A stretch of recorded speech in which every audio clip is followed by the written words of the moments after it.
Hello everyone and welcome to your very own private virtual safari. Now I'm going to say hello to everyone now. I just want to listen carefully because we do have squirrels alarming and some impala that were looking a bit nervous.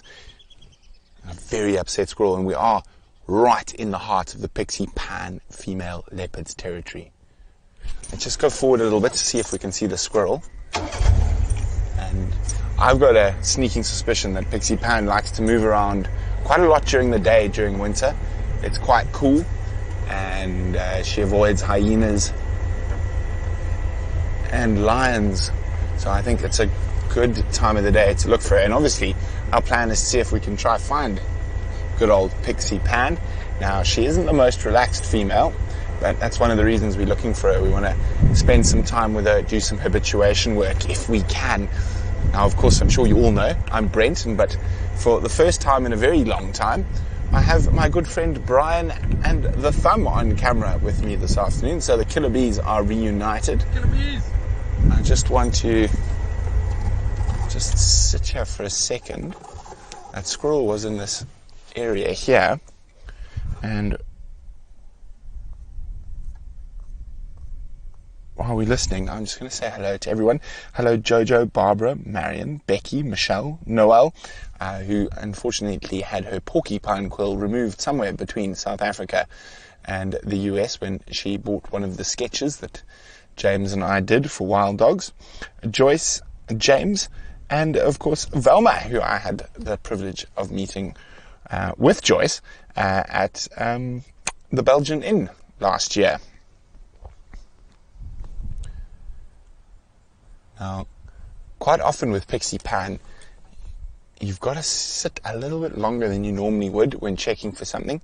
And so she's not the most relaxed leopard I've ever spent time with. So it's quite good to just sit and hang on a little bit longer than you normally would, just in case she decides to sneak between a bush or two. Now, of course, please send all your questions through.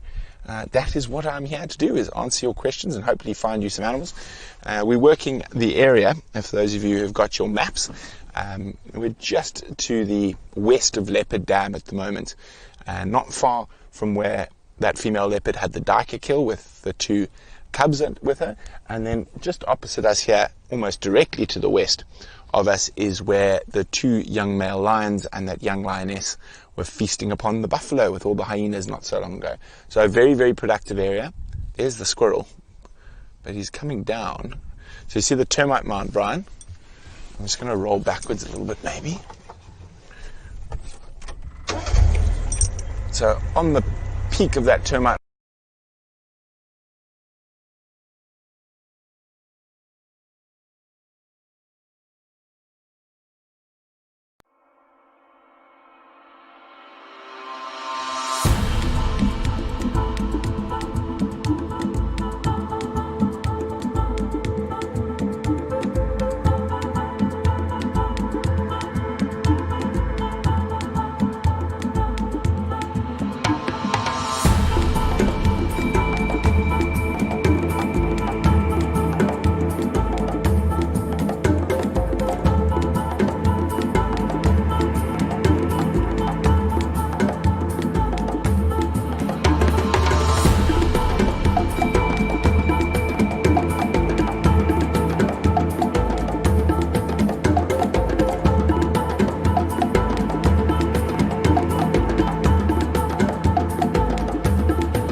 Sorry about that. Something went whack, and it wasn't on our side because we had perfect stuff this side, so it could have been with YouTube, but VM has done some stuff. And Klingon Warbird, the signal, yesterday we almost had a perfect drive with no gremlins. Sometimes, however, YouTube does give us a bit of issues, so we are hoping that that continues today. So let's keep moving.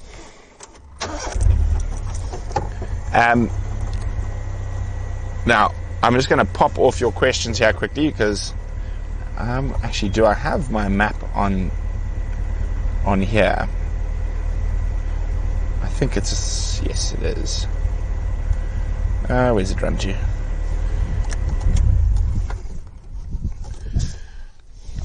I can get that there, Brian. There we go, clearing up nicely. So we are up here. There's Leopard Dam, and where Pixie Pan had her kill was over here. So we're just basically going to slowly sort of eke up the rest of this drainage line, and we're going to hope that we get some luck there. Some big herds of elephants around. I haven't heard any yet in this area this afternoon, but I know there's some over across at Elephant Dam, and they're heading in a northerly direction. So I just want to have a quick look before the other vehicles get into this area for the leopard. Other than that, we'll go look for some ellies.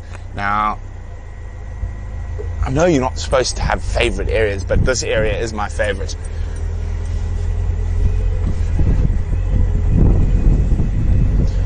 And of course, soon we'll be able to not have to look down for your questions. We're hoping soon we're going to actually you'll be able to talk directly to me. We're not sure which platform we're going to use, but that is in the upgrades that are going to be coming over the next little while. So we can have conversations, and likewise you can have conversations with each other while we're driving. And what that'll do is also save your fingers from all the typing.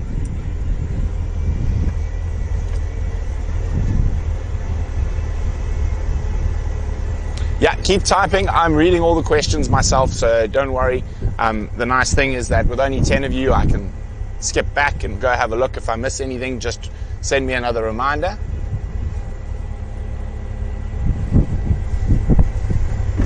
Now, the one thing I've learned on Pridelands is that speed is not your friend when it comes to finding the cats. You've got to go nice and slowly. Particularly with the leopards, they're just not as relaxed as the Sabi Sands leopards. They, of course, will get there in time. But at the moment, the slower you go, the more you see.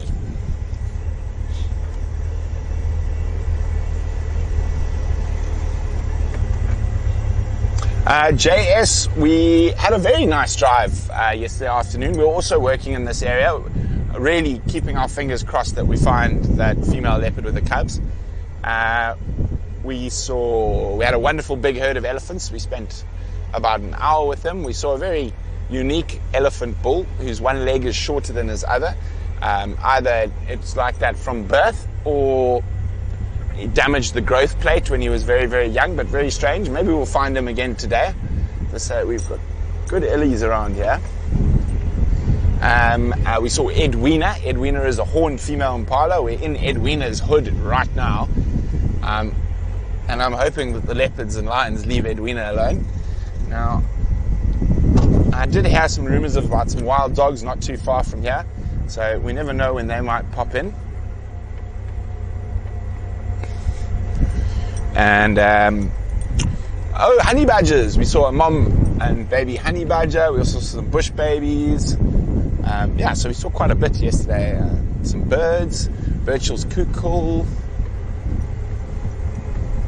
Now, the one really nice thing about the leopards here, even though they are skittish, because of the high hyena density, they tend to hoist their kills regularly. So it makes them a little bit easier to find, as you can keep checking. And particularly in an area like this, there's not that many prominent trees that would make ideal spots to put the kill in.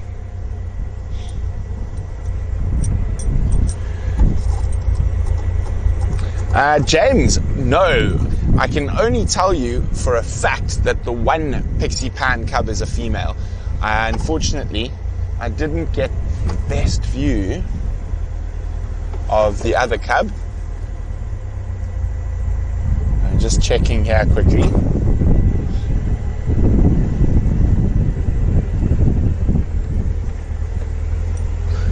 So what we're going to do now is we've checked up the little river system. I was hoping there was any sign there. No sign, so I think she might still be up in the rocks. She tends to stay in the higher areas, and as it gets cooler she comes down. Hopefully we'll be able to hear some alarm calls, or even better, spot her.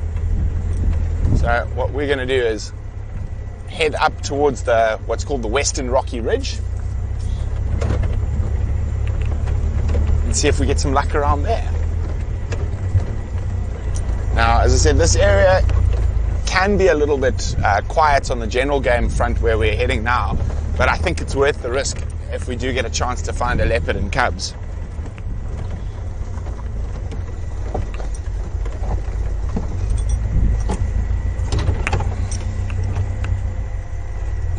So just checking, there's some big marula trees off in the distance there. Just making sure there is nothing in them.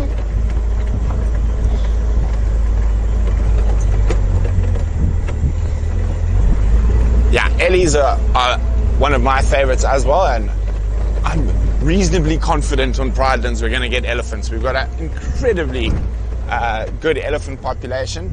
That herd we were with yesterday was over 50.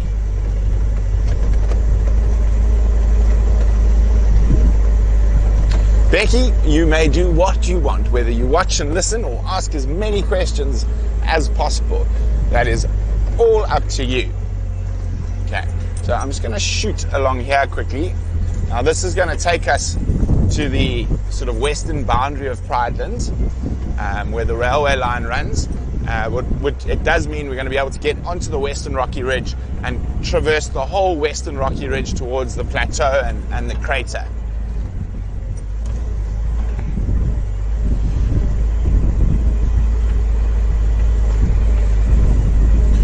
And Noel, with COVID, how unhabituated have the cats become?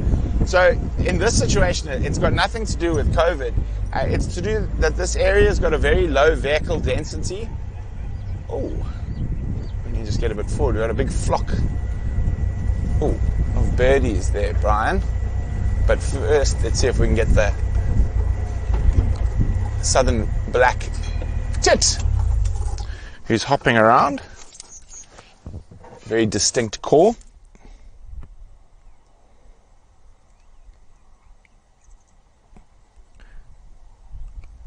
So I don't think it's anything to do with the fact, there he is, wow, lovely Brian, southern black tit, with the fact that it's COVID that's unhabituated the animals. This area has generally got quite a low vehicle density. I mean, this afternoon there's only myself and Mike out, and actually Norman's out on foot tracking. But generally there's not that many vehicles around here. And of course, not that long ago, this area was open to hunting, and people didn't really game drive on it. So the cats are still learning that we're not sort of a threat, and it's going to take some time. But I really love habituating leopards. You even see some of the lions are not that relaxed. And that is, of course, there's not a lot of vehicle density here. Next door is a place called Jejani, and that is where you can have a holiday home in the bush, but you're not allowed to off-road and stuff like that. So the cats can disappear and not see vehicles for weeks and days. And to the west of us is Kwenga, which is beautiful, and hopefully we're working on extending our traverse into there as well. So we're hoping to expand our traverse here. And again, there's only one very small lodge there that's only opened in the last sort of 8-9 months, or maybe a little bit longer than that. And so the vehicle density, and there's only one vehicle that drives out of there, is very low. So it's going to take some time to get the animals as relaxed as they are in busier reserves. But it's a fun challenge. Oh, naughty elephants. Just see if I can use the car here quickly.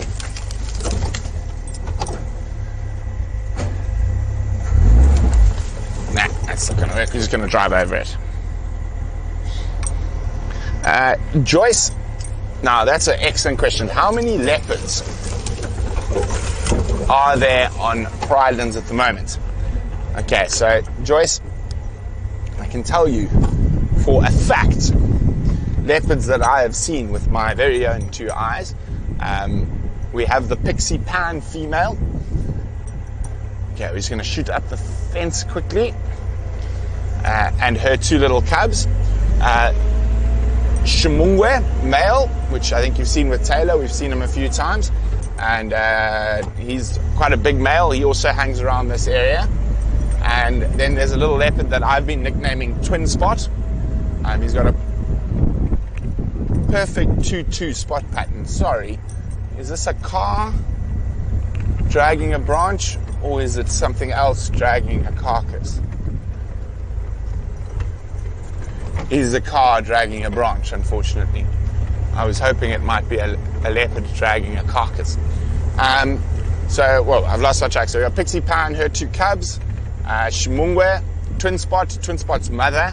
I'm not sure, we don't know who she is. So that's 6. And I would say there's at least another 2 residents, and I think there's quite a few that sort of come in and out as well. And as I say, we've only been operating on Pridelands properly for just over a month, so we're still very much in the learning phase.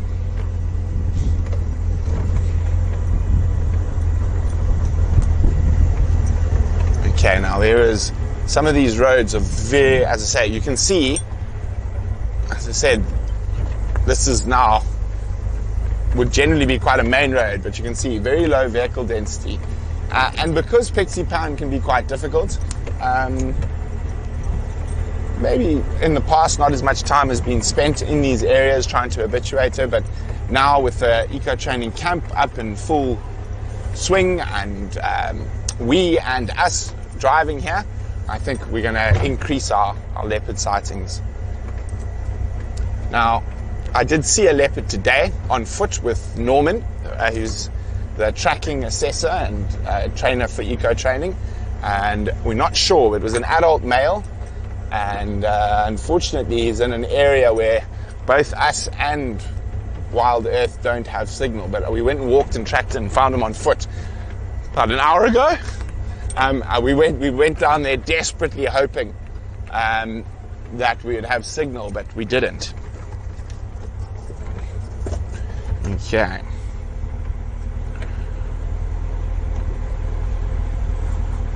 Wild dogs would indeed be spectacular, and they can appear at any time, James. Joyce, Djuma is just under 1,200 hectares, and Pridelands itself is just under 1,900. Just under 1,900 hectares. I think it's just close to 700 hectares, so about 1,500 acres bigger than Djuma. Now, I'm going to stop and show you some of these rocky ridges shortly. I just want to get a nice clear view. Now, this is where I'm, not the best view, I'll find you a better view, Brian. This is where I'm convinced, I think we're all convinced that Pixie Pan is, when she doesn't have a carcass or a kill, is leaving her cubs, because there's so many wonderful little crevices and caves for them to hide in and be safe from lions and hyenas. And I'm waiting. I'm telling you, it's going to happen. And we're going to come around a corner like this, and there's going to be a leopard lying on one of those big rocks.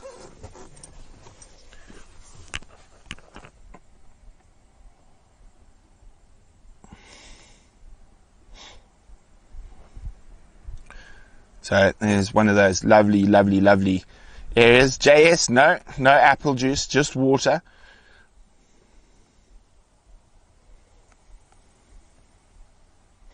I see someone's asking about Taylor's silly Ellie.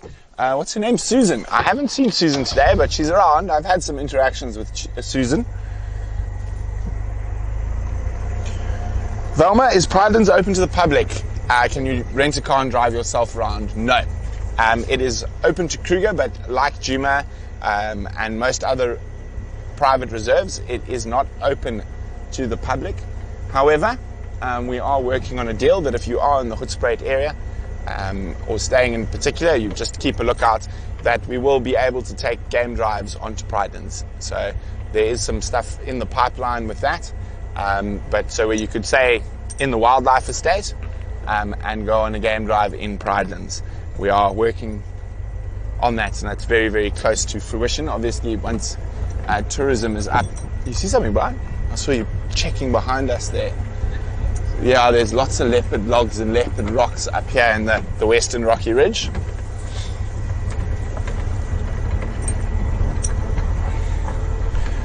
JS, yeah, those 5 females have gone way down into the sort of northeast. into Boston, which is the next door property, or the lodge. It's called Quenga, and unfortunately, yes, we don't have Travis there yet, but it is coming.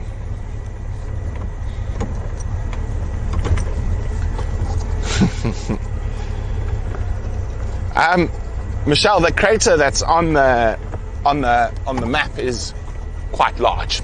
It is very big. A little bit of history behind the crater. So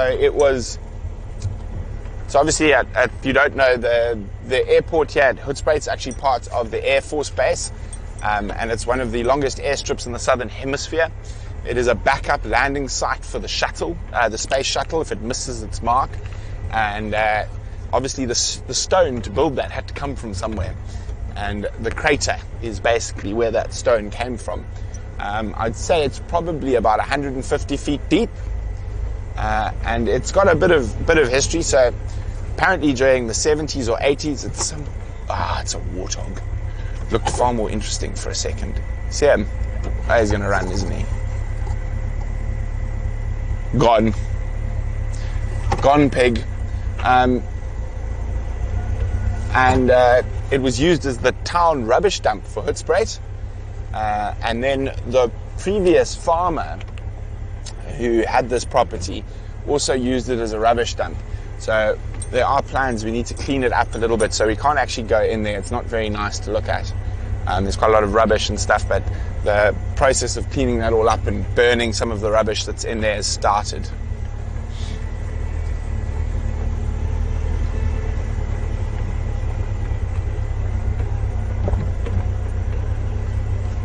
Noel, I'm not sure whether EcoTraining will start taking part in the Panthera scat collection project.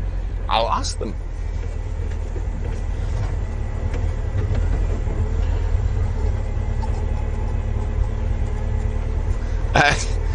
Right. Yeah, so the driving lessons that we do, or particularly if there's wild dogs or something, might not be taught. Also, we're at a very unfair advantage over most of the other cars. Our little Badger is much smaller, and it enables us to get in and out of areas that a Land Rover can't. It's one of the reasons we've stuck with these little Suzukis, and they are absolutely incredibly hardy and tough little 4x4 vehicles.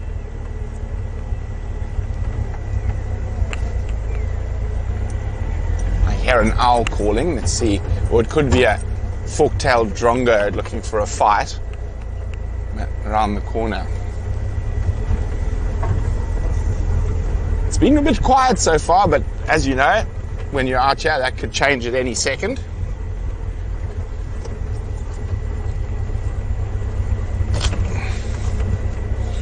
There we go. JS, who's the male leopard of the father of these cubs? I'm not sure. Could be N1, or it could be this other male N1 or Shimungwe. N1's a terrible name. N1 is after the national road in South Africa, and it's a big main road which forms the northern boundary of Pridelands and Jejani, and it's a big, quite a big, like Gowrie Main in the Sabi Sands, and it can be very busy with delivery vehicles and building cars and stuff. So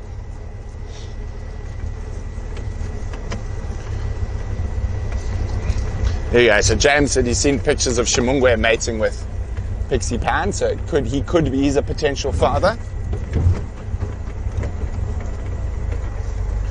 Klingon Warbird, when COVID is done, will the game drive stop or reduce by you? No. So we've been slowly working towards private live safaris for a long time. The only thing that will happen, let's see for tracks here, is that as we develop we're going to be increasing the quality, and as I said, we'll be able to chat to you straight, you'll be able to talk to us, we can have conversations, and eventually we are hoping to do the world's first ever live 4K, full 4K game drive. We are a few months away from that at the moment, but Vim and I are supremely confident that it is going to be possible. So everyone get ready for a really big screen.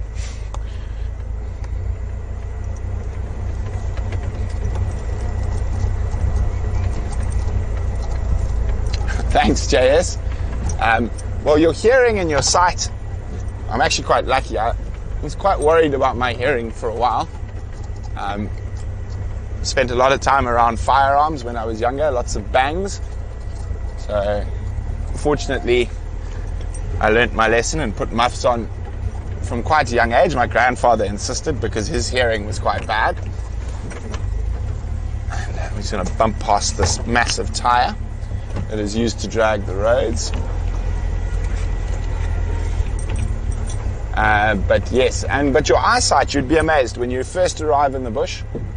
You'll struggle to see a warthog or an impala or a duiker, and after a day or two, your eyes actually get used to picking out different things, and it's more almost the shape that catches your eye. Come on, leopard. So if we get no luck with Pixie Pan as we keep along these rocky ridges, I think we might shoot past the crater and then back down to Leopard Dam, see if there are any eddies going for an afternoon drink, and then head down towards the big open areas in the north central part of Pridelands. Okay. This is an area I want to check for tracks quite carefully. So I was chatting to Mike just before you guys jumped on, and he had leopard tracks coming from the east into these rocky ridges. So I know Mike's checking down that side. I said I'd come check from the western boundary. Okay, so there's a little spot that can sometimes give a bit of signal issues up ahead here, but it's no more than a few seconds, and you should still have my audio while we go through it.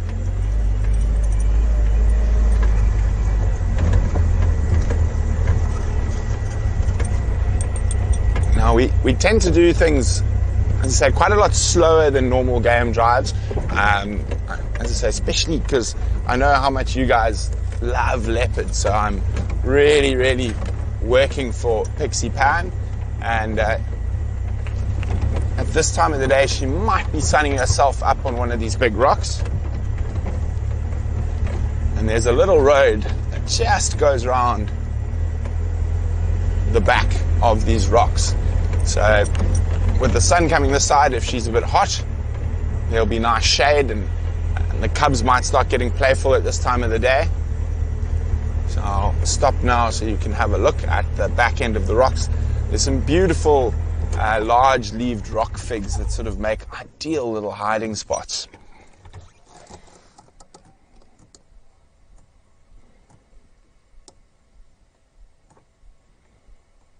Anyway, JS knows all what I'm talking about. Bang, bang, bang. So, yeah, I grew up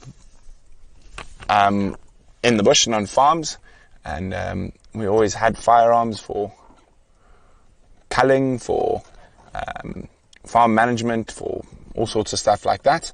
And then, of course, as you become a professional guide, you are required to carry a firearm, and you have to practice with it quite a lot. And then I've also worked in anti-poaching quite a lot. So I've shot a few rounds over the years. Strange enough, I don't think I've actually, I'm trying to remember, I haven't fired a firearm in a couple of years now, which is a good thing, not to have to fire a firearm.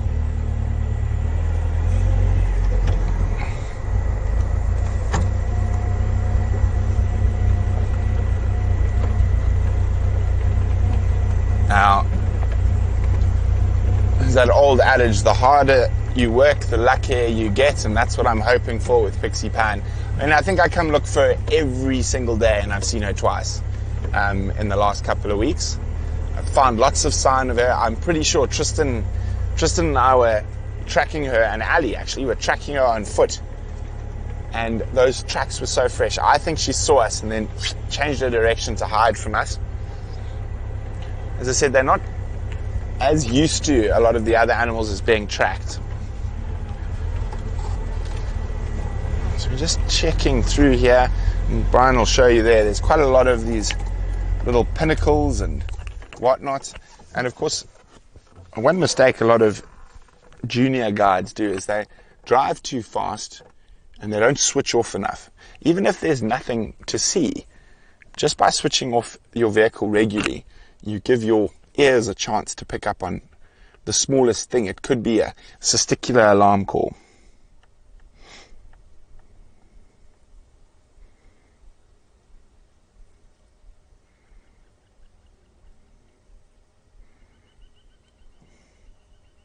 Steve, I'm sure VM will find smell-o-vision one day.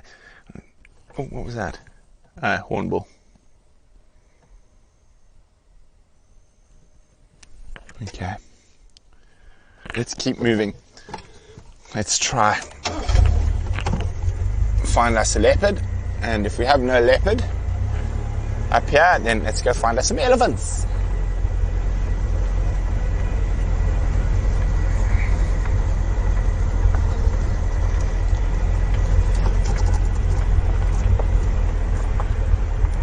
So I've actually done some fantastic walks in these rocks here, and I found some really good potential den sites for lion and leopard, particularly when the cubs are younger.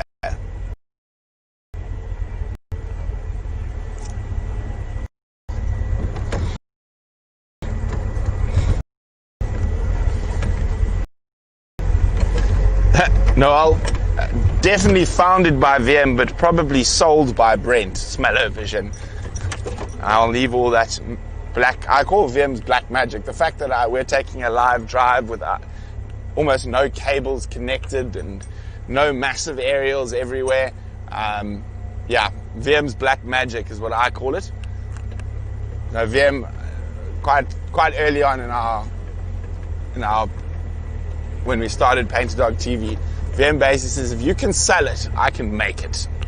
And I said, okay, deal, VMP.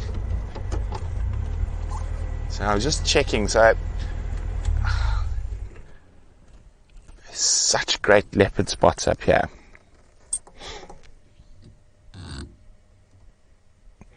Klingon warbird, lion poop is probably the one thing you don't want to smell.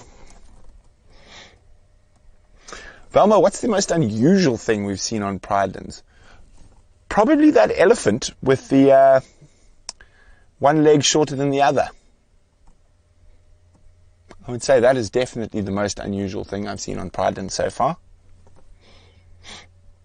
Steve, exactly the black arts of VM.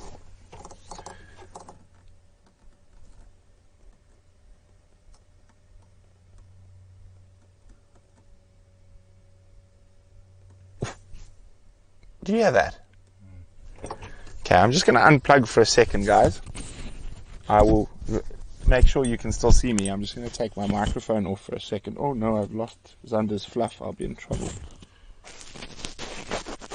Sorry about the funny noises. I don't want to lose the fluff. I don't want to be in trouble. I'm just going to... I heard something. Probably a Franklin. But... when looking for leopard cubs, it's always worth double checking everything, and it's a quick walk through there. And everyone, yes, I am wearing closed shoes. It gets really cold.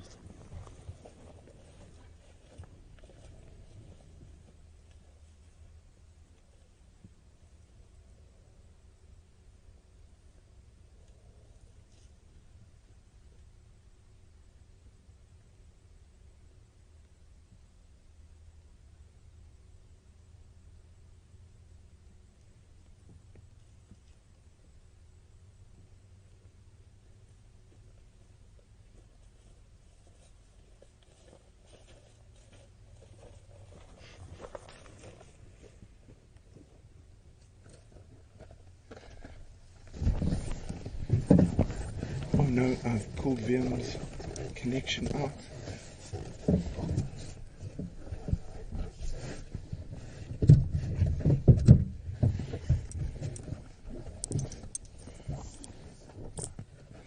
Why are you smiling like that?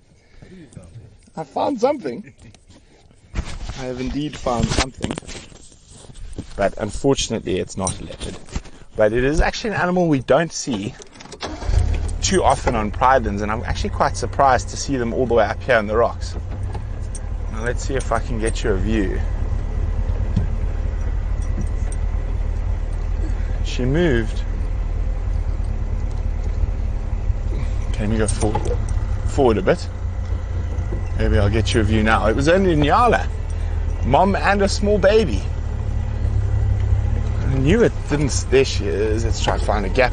I knew it, that's why I wanted to check. It didn't sound, a lot of the time it's a Franklin, but it's always worth checking, particularly around these rocky ridges. And I'd say forward, back. Unusual. We normally only see them down in the river around camp.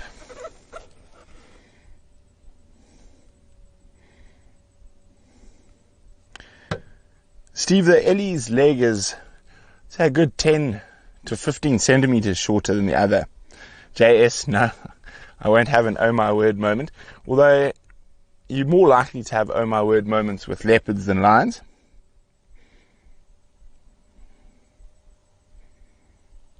James, yeah, I think this is going to be very interesting come summer. Me personally, I prefer the winter months.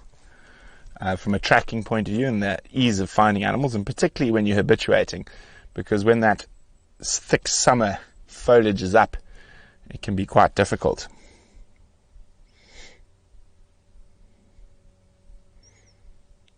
There you go. Well, Steve, you did the exact thing. Come face to face with the rhino, just back away slowly. Okay, well, that Inyala is not what we're looking for, but it's also nice to know where the Inyala are, because unlike Impala, who sometimes tell fibs, when an Inyala barks or a kudu barks, you know the leopard's there. Now, I always like to think of quite a few of the other animals as my helpers. So I love knowing particularly where monkeys are and where the Impala herds are, and they're sort of my spies out there, letting me know if anything's around.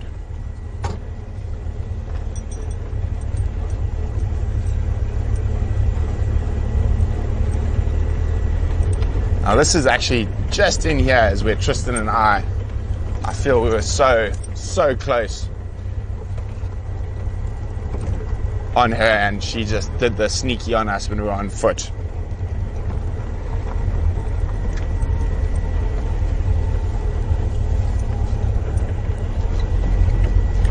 But it is that sort of feline time of the day as it starts cooling down.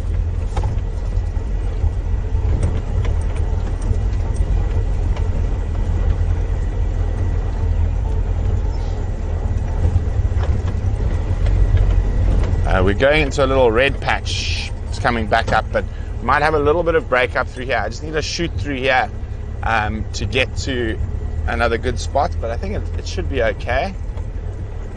There's a little rocky outcrop that stops the signal here.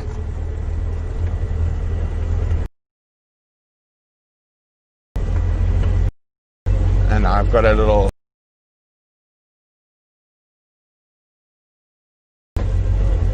sneaky shortcut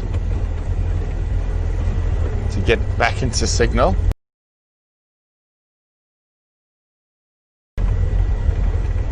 And it is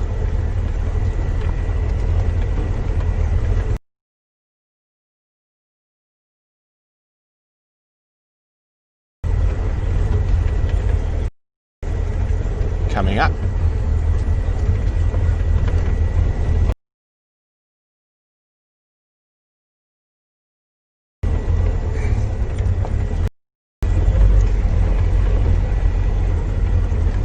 So I do apologize if we've got a bit of breakup.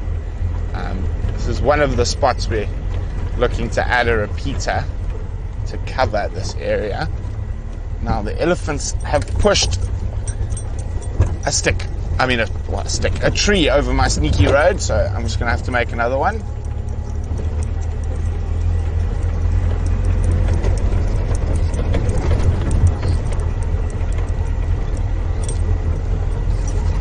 Just bear with us, we're nearly through the bad signal spot. Oh, dwarf mongooses, let's see if not relaxed ones. Hello. We're back in the green.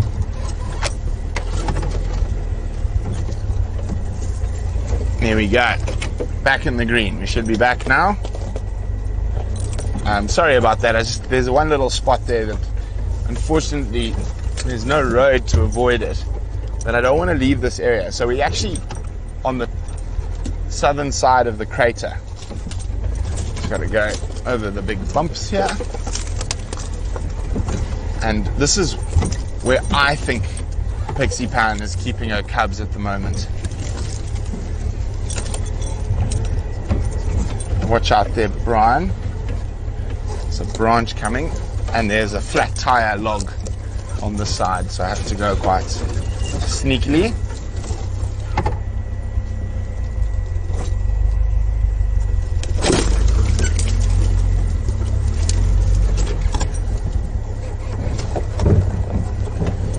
Yeah, we're back in the good zone.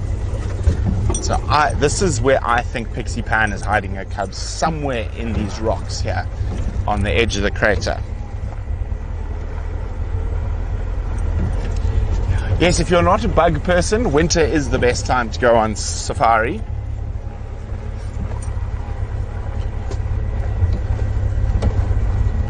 I see someone, did someone ask about some snakes? I would take a snake any day over spiders. Well, also not many spiders at this time of the year. Velma, I will try find some honey badgers. It's not far from where we saw them yesterday.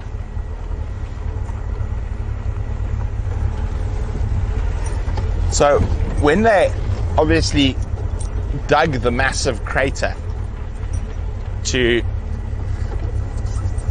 build those runways, quite a bit of rock was piled up, and it's sort of ideal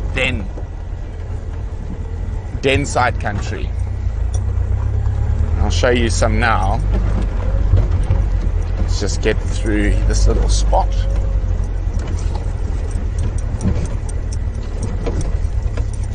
How's it looking here? It's okay. Well, I mean, we're on the lip of the crater here. So, as I said, it's about 150 feet deep. And that's where I think she's keeping her cubs. And you can see what I mean. Those rocks there, there's lots of little caves and everywhere.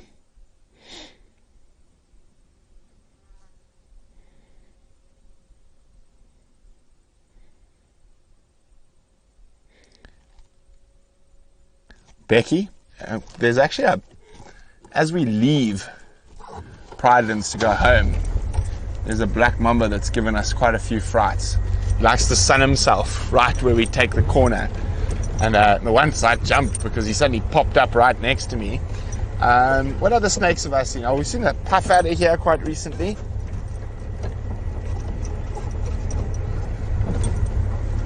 Just checking for... There's just so many good places to hide a leopard cub here, which makes it quite challenging. There's all these tumbles of rocks all around us with lots of little caves and stuff. Now, of course, there are threats to leopard cubs that they could get eaten by a python or something like that, but a lot less chance of that than being eaten by a hyena or lion. Okay. In this little rocky gully, we've got a bit of a break-up. I'm just going to speed through it unless I spot a leopard.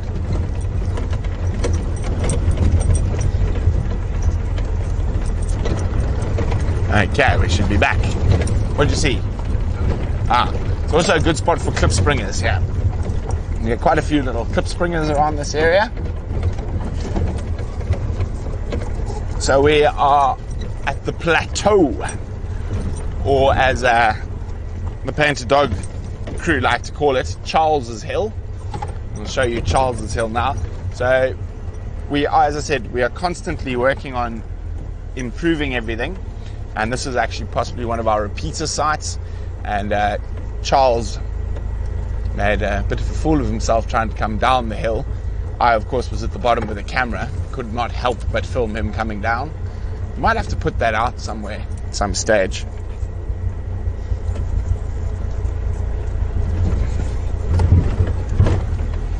Now, this big elephant path here actually goes between some of these rocky ridges and is frequently used by the leopards, but nothing there. One thing I do need to do is have a quick look at the sightings group. So the reserve is quite new. Oh, Swanson's spur file.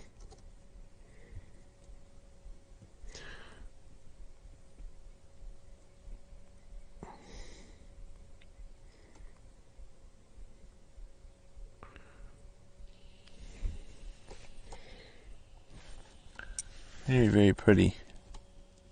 Now you can actually see the spurs. Oh, you could see the spurs before it went to the pop on. That gets their name. Now they can actually, well, just like chickens have got those spurs, they can use them with great effect for fighting.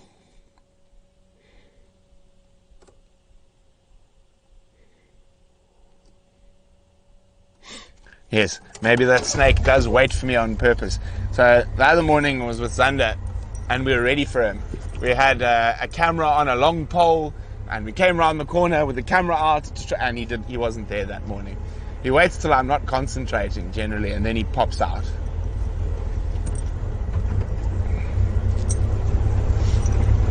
Okay, Pixie Pan, I'm going to stop looking for you. That's the best way to find you. Let's pop down to Leopard Dam, see if there are any eddies there. If not, we'll head down, I don't know, Leopard Road or Marula Lane. Have a look for some buffalo, giraffe, ellies, all good in that area. And then if we do indeed strike out completely, we'll shoot across to the south of the reserve.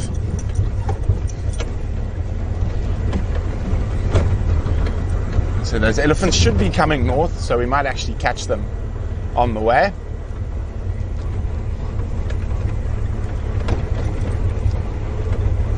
Yes, Painted Dog bloopers. Charles coming down the hill, Charles's Hill, or commonly known as the Plateau.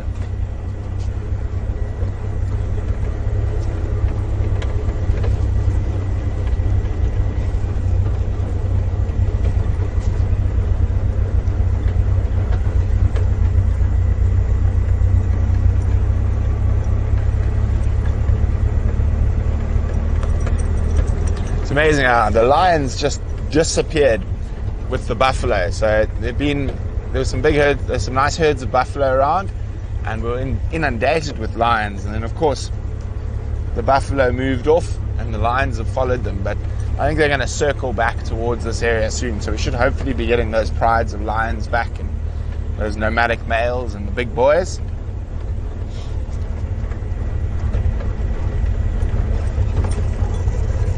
Cannot believe there's no elephants coming to Leopard Dam this afternoon. Maybe they drank early this morning. It's quite strange that I've noticed. I spend a lot of time at Leopard Dam. It's actually sort of my new office. If I've got minimal, well, when I've got admin and stuff like that, that doesn't require me to go actually meet someone physically in person. I will actually bring my laptop and the big camera, and I'll come park normally on the other side here and just wait and film what comes and then do my emails in between.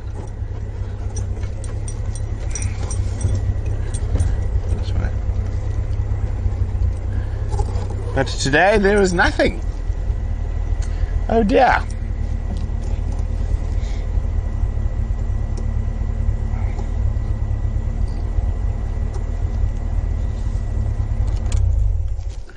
JS, the only two permanent water sources here, this Leopard Dam and then Indlovu Dam, which is where the EcoTraining camp is. Is that having a splash? A bird? Okay. No luck.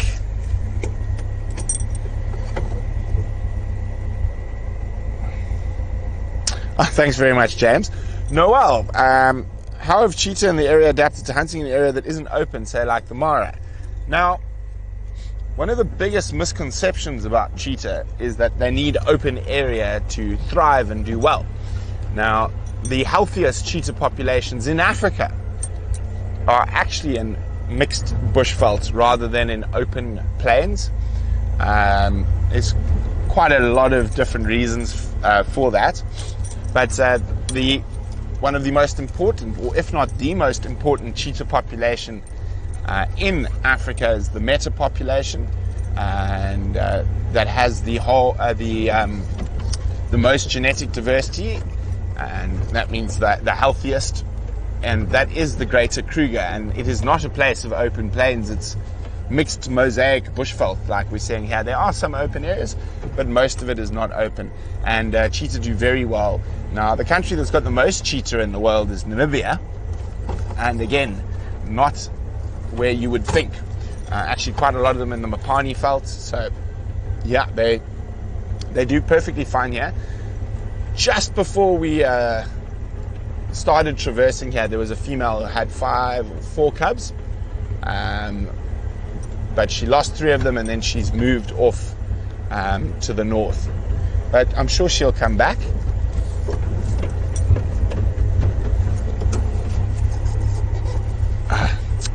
Lion-like termite mound.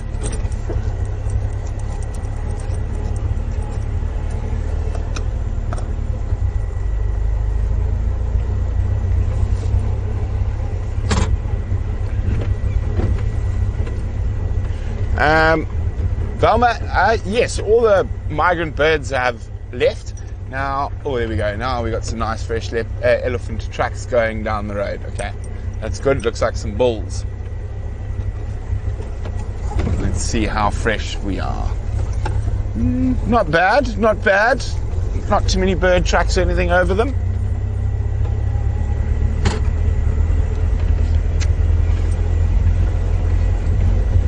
Now, oh, hello, Franklin.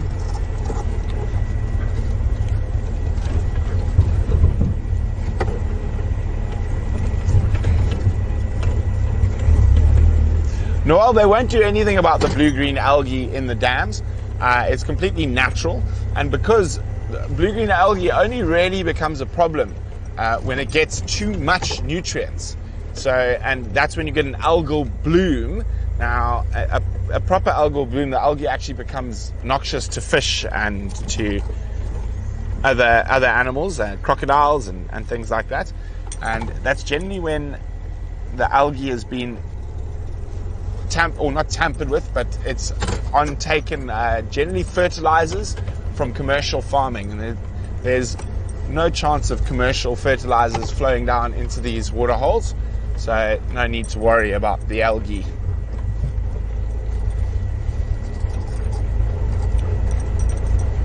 And the Ellies keeping on down the road, so I'm just going to go a little bit quicker. Now, I think, as I say, we're still learning. I think there's another female leopard that comes into this area we're heading into now. I'd say we're probably still in Pixie Pan's territory, but down towards the open area, I would say it's probably not her territory. And that female is apparently a bit more relaxed, but I don't think much of her territory falls within Pridelands. I think most of it's to the north. So we're sort of angling at a sort of northeast angle, moving closer to the boundary as we carry on here. And there's one very nice thing about this road I can see is that no one else has driven it since this morning. I can just only see impala tracks, and those elephant tracks went off into there.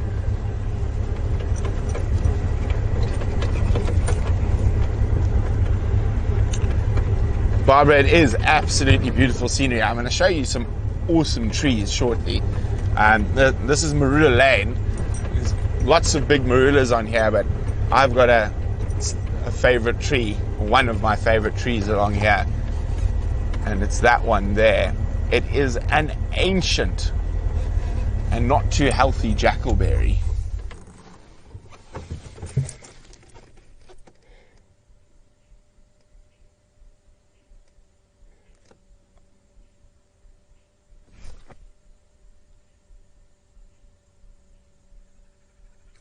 I hear monkeys. Just kidding.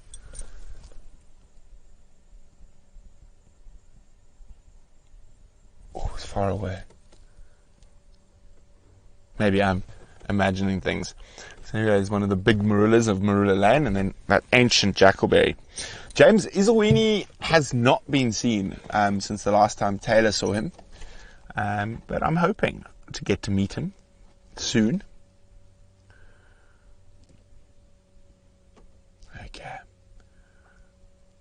let's pop through. There's some impala up ahead.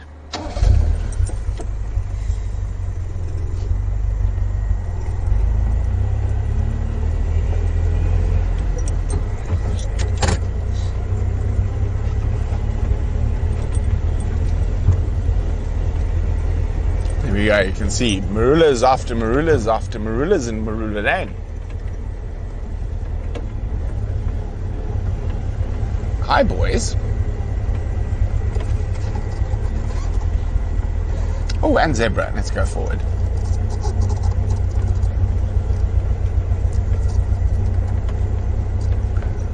Very productive little valley here.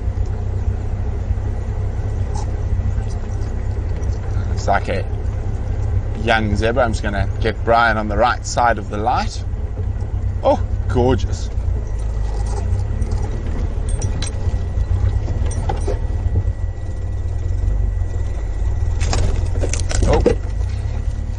Animals still a little bit nervy, as I said. They're just not that used to game drive vehicles yet.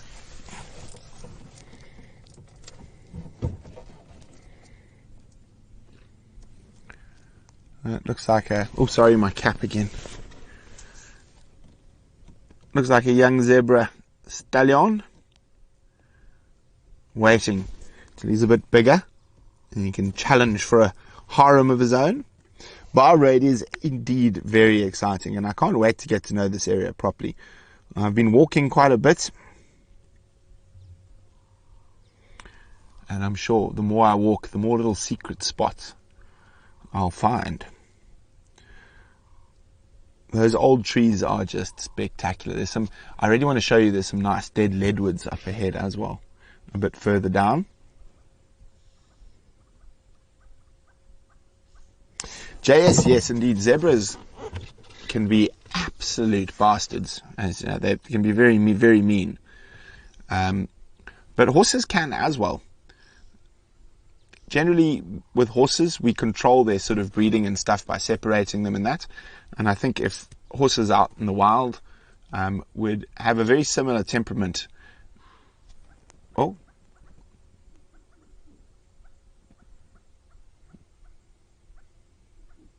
Oh no. End of the rut madness from a male. That was that snort.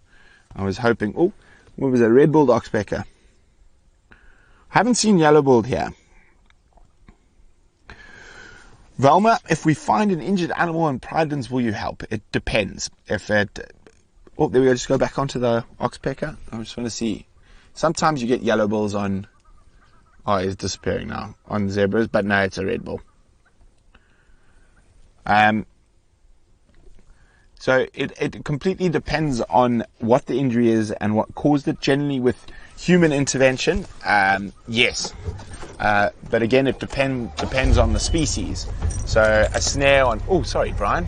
I did not see the large thorn tree that I just put you into. So a snare on an ape or on a keystone species or an endangered species, so elephants or wild dogs, cheetah, lion, rhino, etc., will be removed. But to be honest, if it's an animal like an impala or anything like that, they'll normally just be put down rather than try to save it. And again, each circumstance, it's entirely dependent.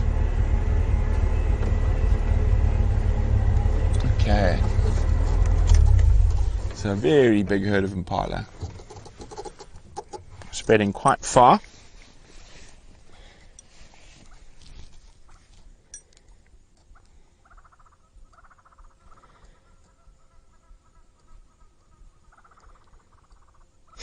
Barbara, having an oxpecker picking your bum must be quite annoying. Agreed. Isn't that lovely light though?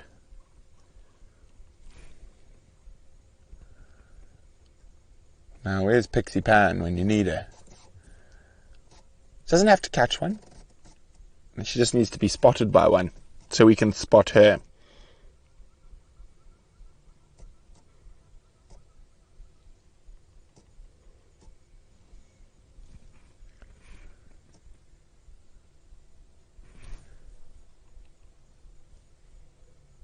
Very, very peaceful. No chaotic snorts or trumpets. No alarm calls anywhere at the moment. Well, Noel, we found a few very old snares, but no, we actually haven't found too many snares. Now, being a hunting area means that they would also do anti-poaching and check for snares, because they don't want their prized animals being snared, because obviously that means you're going to lose money if one of the animals is snared rather than hunted. Okay, let's keep going. Let's go see where these ellie bulls have got to.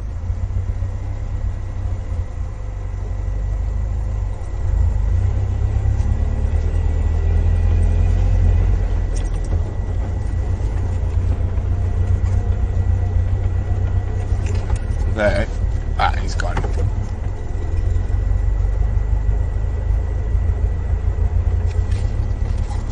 One of the more aggressive little critters in the bush is going to fly and land. No? Yes.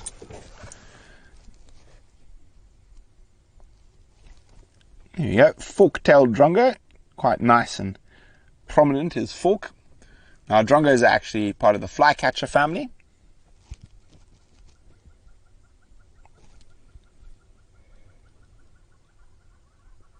And they are hawking predators, so they'll sit on a branch like this and wait for an insect.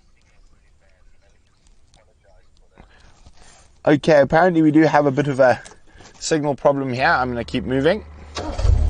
Sorry about that.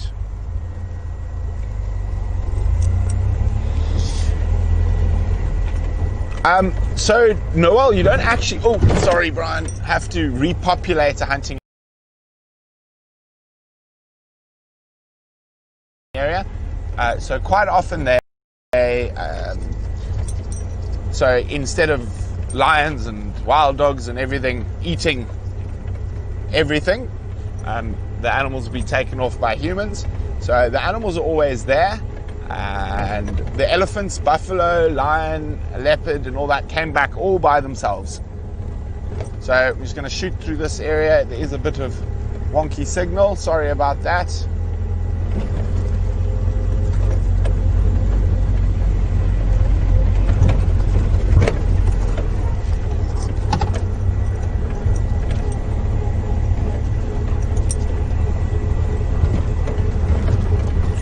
So JS, it's not you. I've got to go through a bad area. I'm shooting through it as fast as I can. It's quite strange because some days this is a good area. Mysteries of the signal.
and speeding.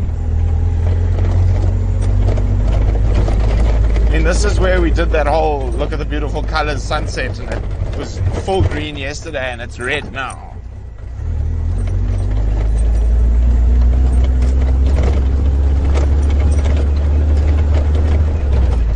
Okay, stable now. Cool.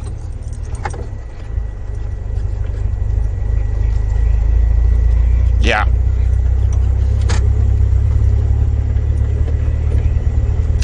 Hi everyone, sorry about that. We're not exactly sure what happened. It worked perfectly there yesterday, but this afternoon it decided not to.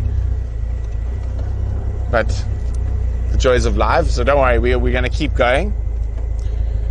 I'm sorry if I missed any questions. We've just been clicking and playing with things.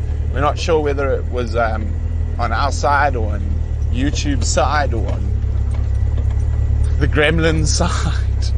But we're back. Dimpy, can you just mute me again, please? Sorry.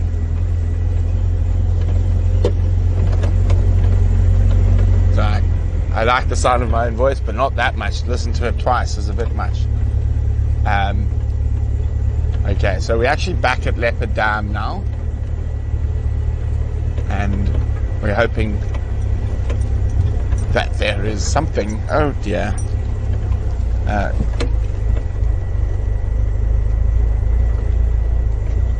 Oh, it's very pretty at this time of the day. It's so still.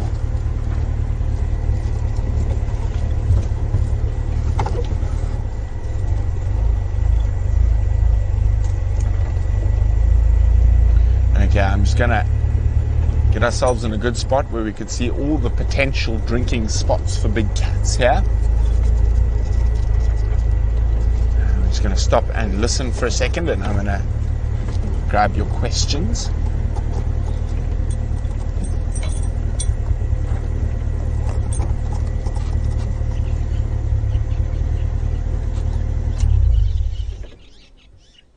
Oh, peaceful. Now, Murphy's Law, I think we might have had a false sense of security after it worked so well yesterday. Okay, let's see.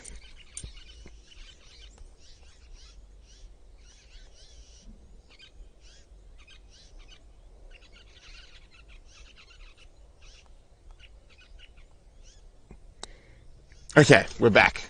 Sorry about that, everyone. Oh.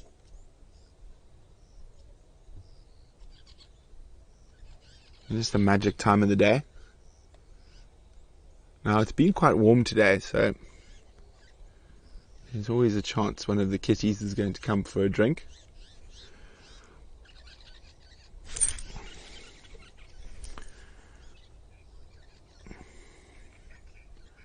Okay. Let's have a look. VM says the picture is now beautiful. Everything is running fine. Let's have a look at the buffalo weavers there. It's an ideal nesting spot. There we go. You can see them all heading in for the evening. I'm just going to take this chance to put my jersey on. It's a bit chilly. Now, of course, not nearly as chilly as most of you are used to, but us low-felt bush people are not used to the biting cold, and we had quite a little cold spell. The other morning when we were out, it was 4 degrees Celsius, which for us here is very cold. Oh, sorry, that was me. And as far as since my dad's been recording the temperature in this area, that's the coldest he's ever recorded.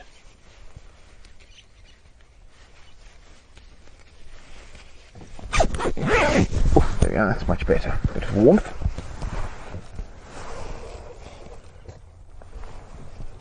Velma, yes, those wild dog puppies are running wild at the moment.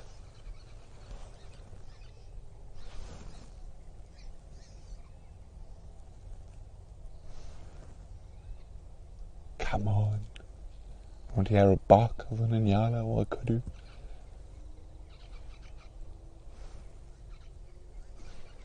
Nope. Noelle says she has to close the wild dog camera because they wake her up. So it was quite funny with Shoa.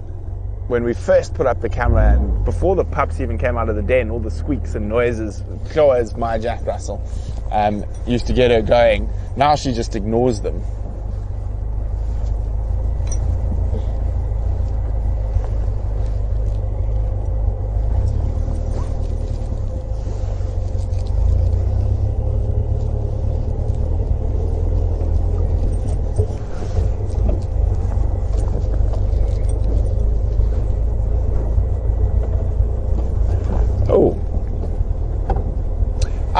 Noel, it is indeed, well, it's not really a communal nest in the terms that they sort of all lay their eggs in a similar area, but it's a communally built nest with lots of little sort of side pockets, so sort of like an apartment block. So each pair will have a little spot, so unlike something like a community nest spider where all the eggs and stuff are laid in the same area, but it is, I suppose it's a sort of communal nest, but not a fully communal nest. Elephant tracks. Fortunately, you didn't miss too much while we were disappeared. We did see a kudu and some impala and a giraffe. Unfortunately, that's all we saw. Well, fortunately, unfortunately, you weren't there with us. Oh, look at that. See if you... Don't fly. Don't you dare fly, crested barbet. There's a silhouette of a crested barbet there. Oh, is he gone? No, back out a bit, sorry. Next, down the tree. That was my bad. There. There's a crested barbet silhouette. And now he's gone. Now he has actually gone. Where'd he go? Oh, he flew off. Oh dear. I'm hoping with all the bumps we're having that we're going to get something absolutely epic. Let's keep going. Oh, no, you. Don't move, Barbet. Same spot. Don't you dare fly. Oh, yeah. You know what, Barbet? I think he might have a nest there. Yeah. Oh, no, he's not. He's just... He does have a nest. He's off to bed. Shame.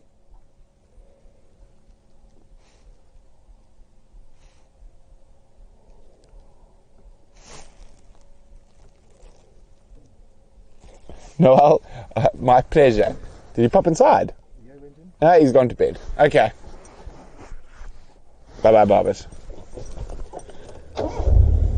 Nice big knob thorn.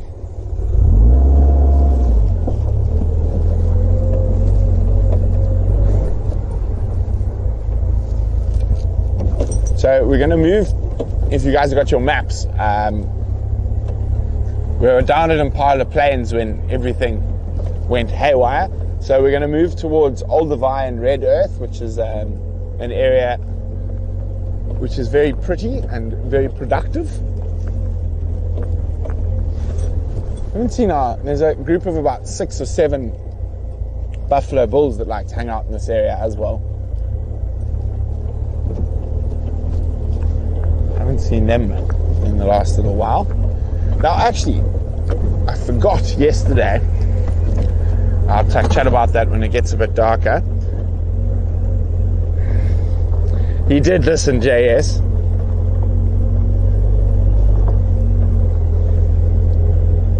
I do understand, Noel, that you are both in the US and South Africa at the same time. It is indeed epic. Now in the crepuscular hour.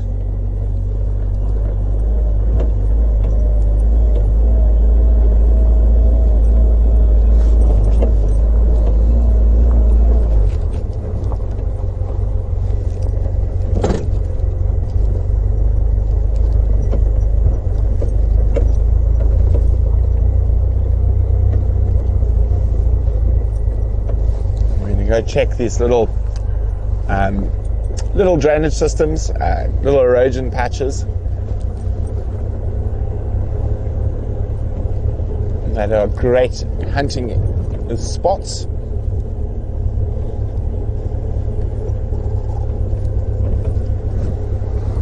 Maybe we'll get lucky with the same honey badgers we saw yesterday.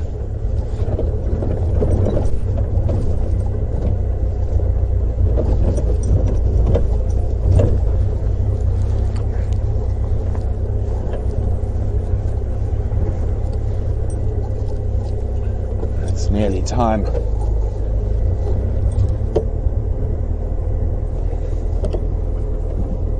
Not quite yet, Brian. It's time.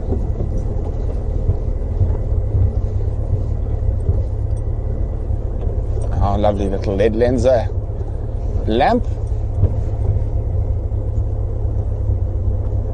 Oh no, it's on Zander's favorite setting, the red setting.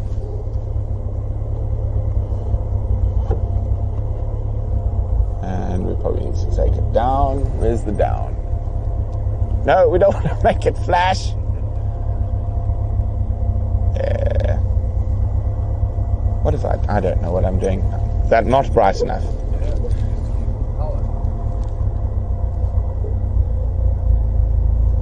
How's that? There we go. Now it's actually probably one of the most difficult times of the day to spot an animal, because it's not really dark enough for a spotlight, but your eyes can start playing tricks on you at this time.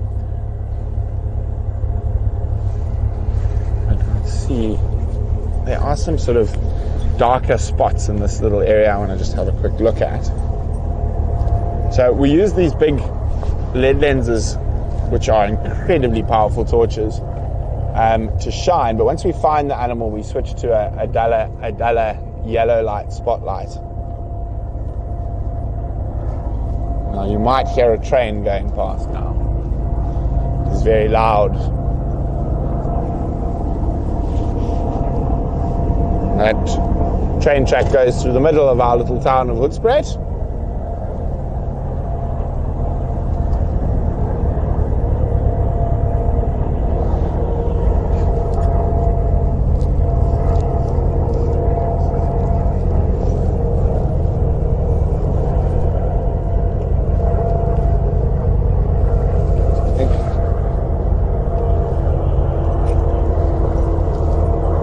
Once the train's gone past, we're going to stop and listen again for a bit.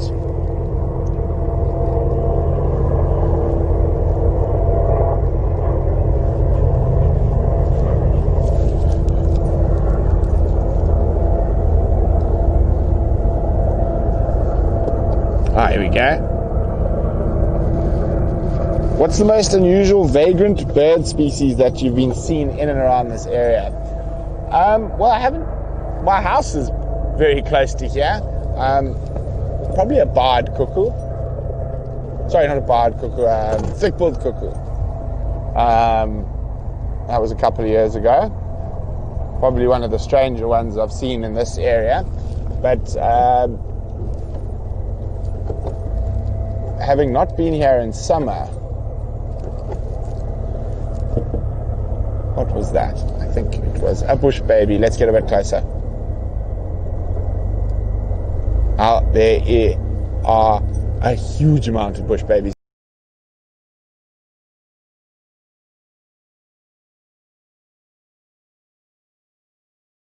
Yeah, go through this little dippy here.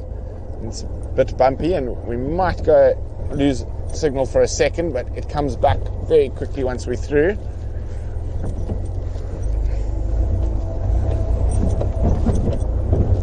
Bounce, bounce, nearly lose Brian.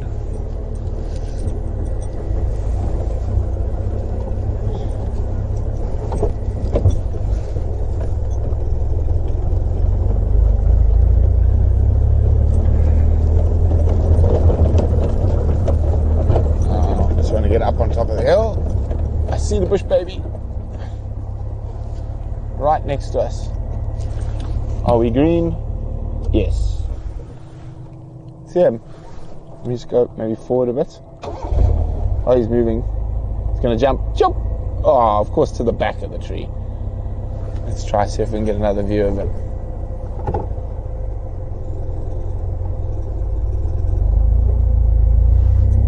It's right in the middle there of the thickest stuff. So there's a lot of bush babies here, which is quite special. No, he's disappeared. Well, I'm sure we'll see another one.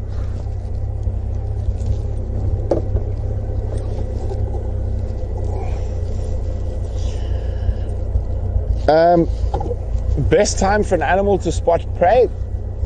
Well, generally, with your predators, night time's always the best, but particularly on windy and dark nights. So it has been quite windy for the last couple of days, but generally during the day, the nights have been quite still. So your diurnal animals, impala and the like, don't have the best nocturnal vision. Better than ours, of course, but not the best. Oh, I'm catching some dust in the air. There could be some elephants or buffalo around to knock up that much dust.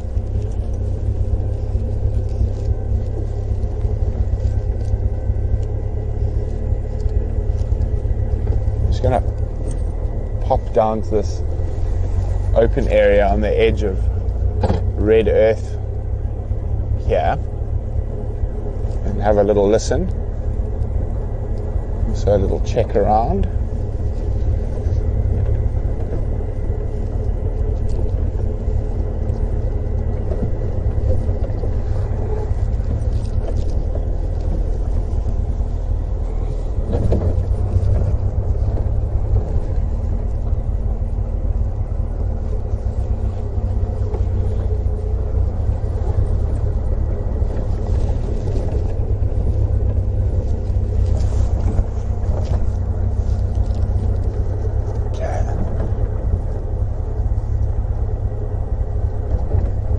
Going to be quite a sort of surreal landscape in this light. Red earth.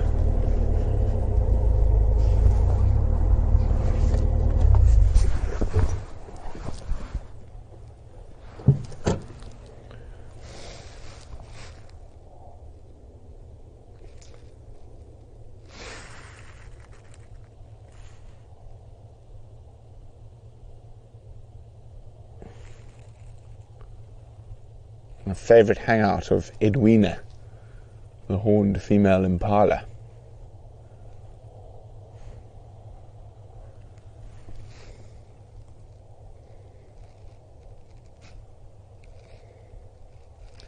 Okay.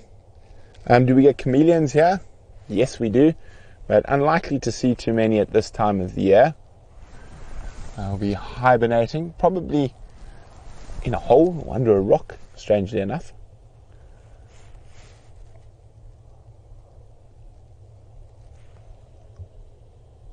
And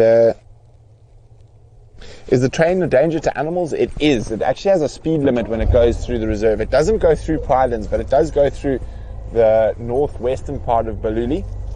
And yes, it indeed does have a speed limit, and it is dangerous to animals, particularly to elephants and buffalo and giraffe and the bigger ones. Small animals tend to get out of its way, but yes, it can be a danger.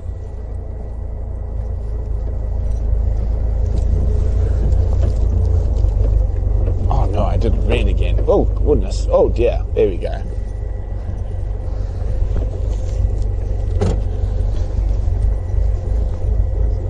Have I got it? Is it pulsing? Oh no, man. Still pulsing. This is Zander's favorite thing.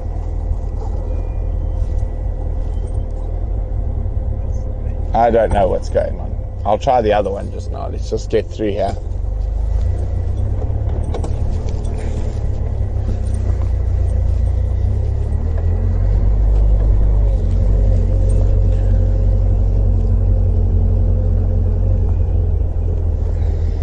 Wow, the US is getting a dust storm brought over the ocean.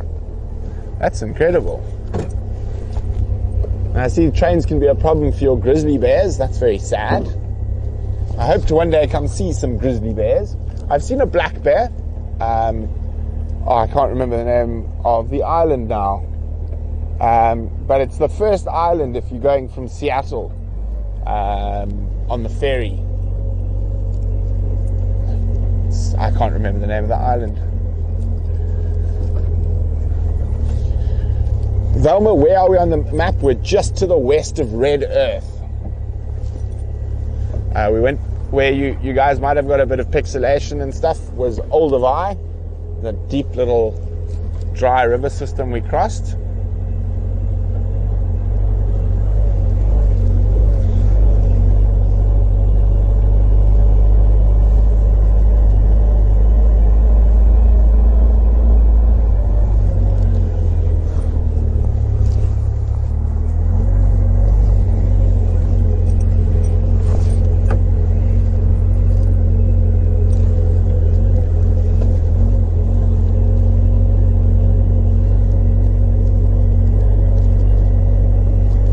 Why is this doing this thing? Let's see. So we're just going to listen for a second while I try to fix.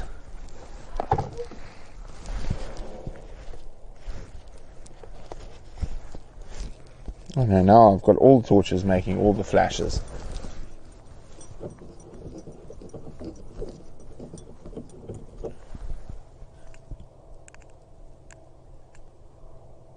Xander is the master of the torch.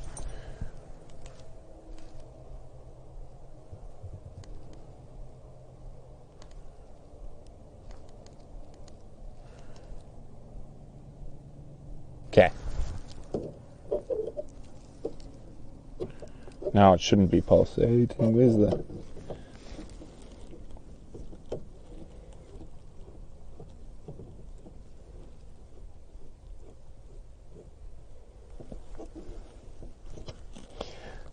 No, well, the Impala don't actually disappear at night. We just don't shine on them.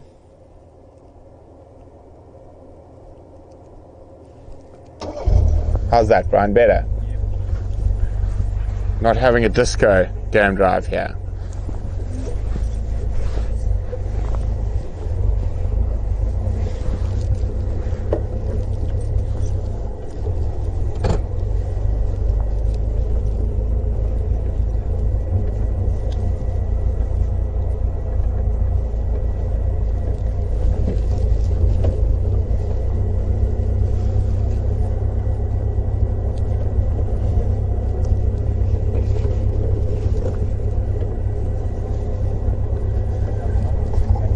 Okay, so, yeah, it's just been one of those. So what's going to happen now is you're going to lose us for a few seconds. Brian's just going to change the battery on the camera. I think with all the tech stuff, it drained faster than we thought. Bainbridge Island, you were spot on. That's where I saw the black bear. Okay, bye.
We're on our side. Okay, yeah, your text screen. I'm not getting it yet. I'll take it as soon as you're live.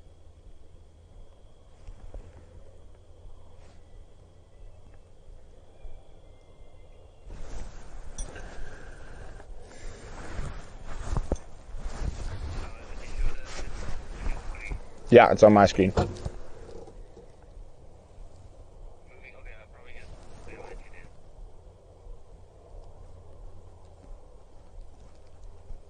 Okay, Yeah.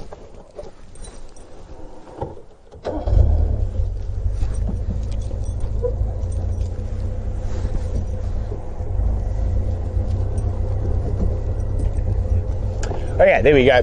So what we're also going to do is we're going to extend a bit tonight, folks, for all the tech issues we had. So maybe the darkness will provide us with something exceptional. And Vimpy, can you mute me again, please? Thank you. Now, we might get a pixel or two as we cross this little river. Hold on to your backside, Brian. This is not the nicest river crossing that we're going to go through. Oh. Oh.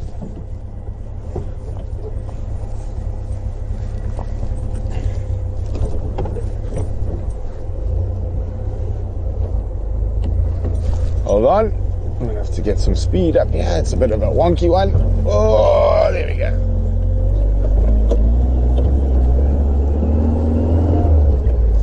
Good old badger.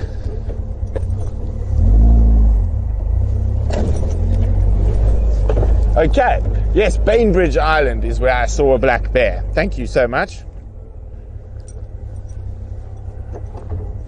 Oh, he's too quick, that one. Let's just see where he jumps.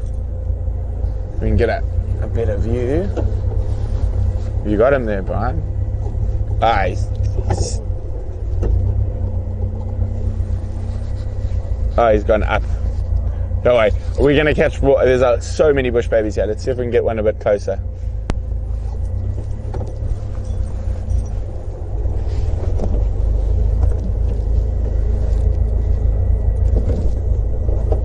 Yes, we're live, Steve. Thank you so much. And thank you, guys. We really appreciate your patience with the few tech issues we've had this afternoon. Of course, I think yesterday lulled us into a false sense of security. Oh, they're just dropping too quickly or going up too quickly for us tonight. You see where he dropped? He went down. So go lower. Okay.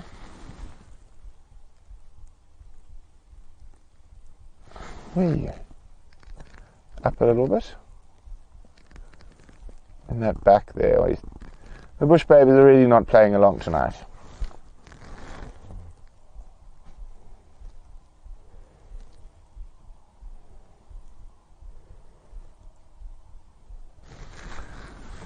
Well, don't worry, Mr. Steve, I'm never in trouble because I actually make most of the dinner, so it doesn't matter if we're late. Yes, Becky, crossing a river in the dark can be quite exciting.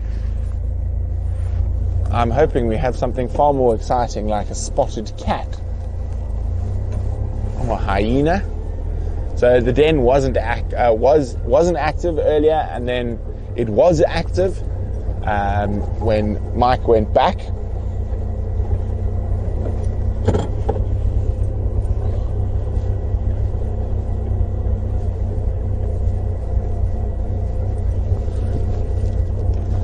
We might see some of the adults out on patrol.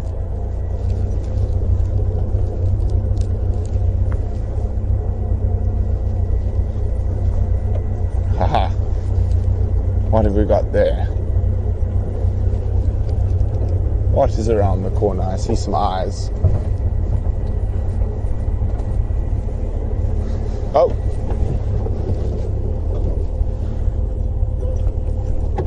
What is that? Something small just scattered off right next to us. But there's an impala around the corner, so I'm not going to shy on them. So yeah, so I thought the impala, it's amazing how the impala disappear at night.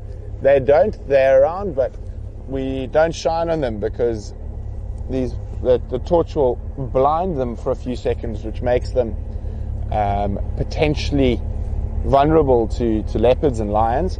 So we generally don't like to shine lights on any of the diurnal animals, zebra, giraffe. But don't worry, we're going to be getting our infrared rig soon, and then we will be able to, because the infrared light shouldn't affect them.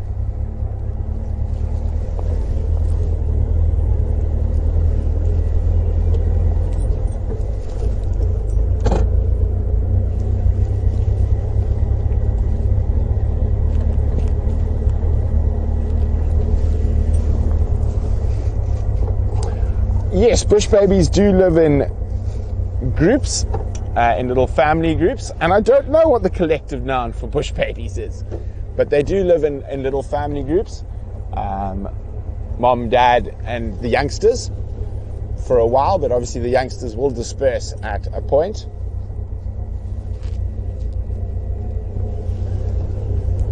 Now I'm going to tell you an interesting story about spotlights that a lot of people don't know.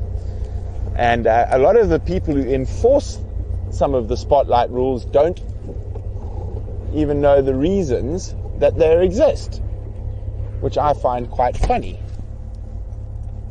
So there's a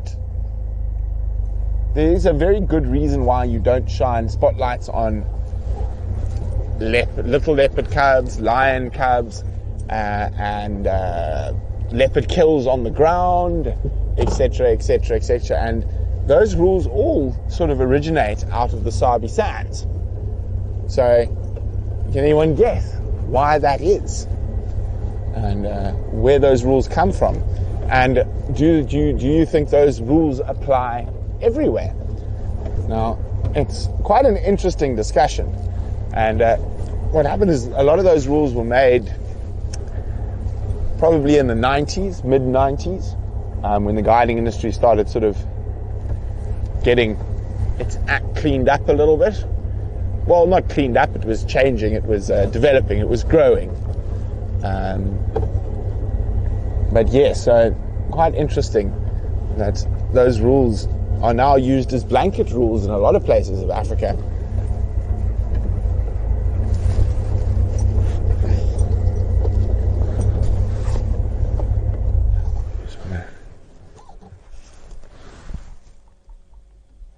Listen for a second.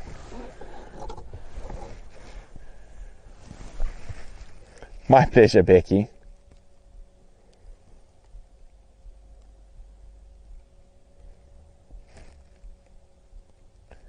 Steve, the hippos come in and out of the area. I know, JS. I'm going to have to look it up.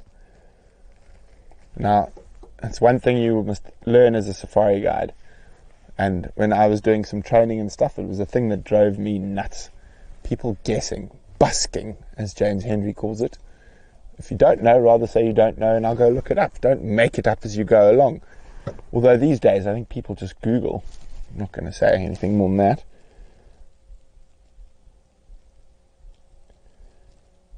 Thank you, Joyce.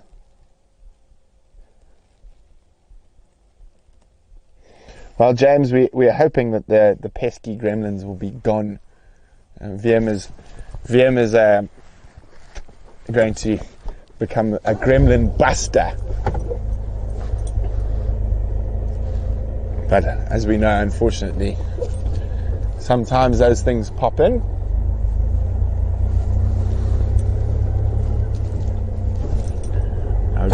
I can hear a bush baby calling. Deep, deep, deep, but quite far off the road.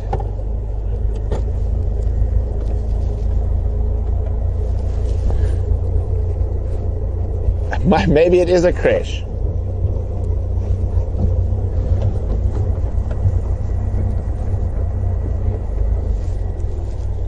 A crash of bush babies. They're very cute when you can actually find the holes they live in and you catch them coming out. So I've got them living in my roof at home. The other morning at about 5 a.m., just as we were getting ready to go out, sitting on the couch outside having some, or on the sofa, I think, having some tea, and Shoa was sitting next to me, and this bush baby leapt on the couch right next to us, and she absolutely shat herself. I was like, oh, calm down, dog, it's just a bimming bush baby. would have sworn there was a leopard about to pounce. This bush baby landed about 30 centimeters from her.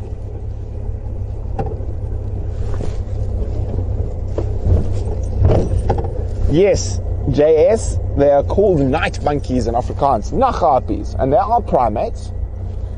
So I suppose that's sort of true. There's quite a few different species, and one of the most interesting things, I've actually done quite a lot of research into bush babies. Now in South Africa, it's quite easy. We only have 2 species.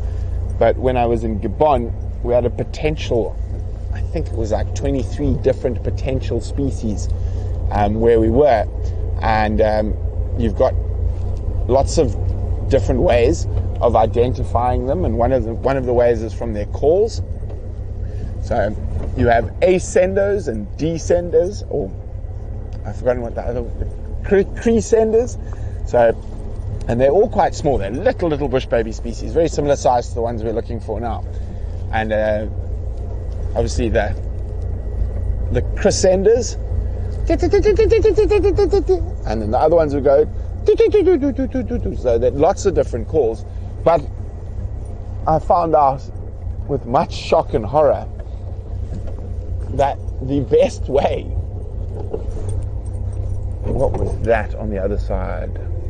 It's quite far away, but it looked interesting. Wait, I've lost the eye. You see it? You got it there.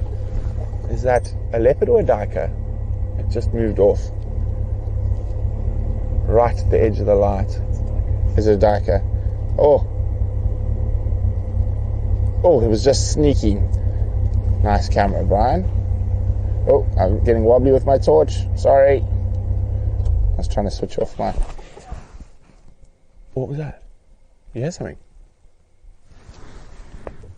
Just listen for a second. I thought I heard.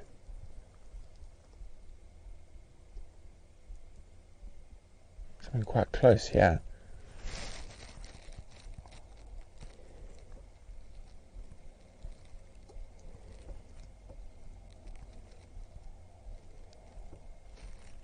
Let's go have a look. Almost thought it sounded like an upset baboon, but close.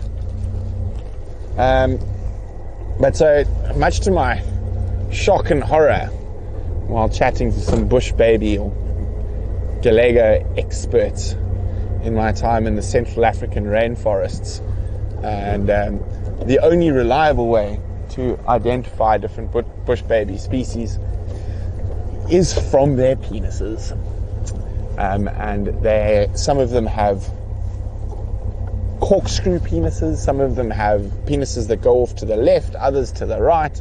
They have the most amazing different array of different shaped penises. You can Google it if you want to learn a little bit more, but it is actually quite something. Literally, the different shapes of a... Let's see, what was that? Of bush... Oh, that's looking interesting. I might try to go forward a bit there, Brian. Now, duikers are the antelope that most... Oh. Wait, is that a duiker? I think it is a duiker. Oh, it's an impala. Sorry, impala. Just drop the light off him. The duikers often look the most like a cat. But yeah, so bush baby penises, very strange things. Wiggle, wiggle, wiggle, like a pig's tail. Wiggly, wiggly, wiggly. It's very strange. But yeah, what was that? Now, the one thing I have seen around here as well is white-faced Scops owls, which is always a favorite of mine.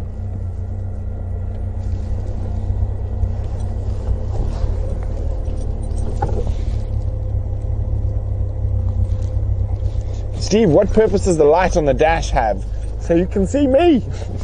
We're still busy with the final installations and how we're going to do everything. But I think we are going to have to put a light over here, probably. Might even be one of these little lights, but just at the back. Otherwise, it looks a bit weird if I'm like that. I suppose it's not that bad. Come on. Oh no, oh no, oh no. Managed to get every setting. And now did I lose? Yes, see, pushing all the blooming buttons, I took the wrong road.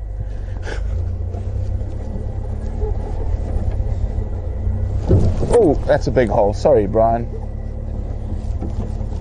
Have I taken the wrong road? I'm blind. No, I took the right road after all that. Oopsie.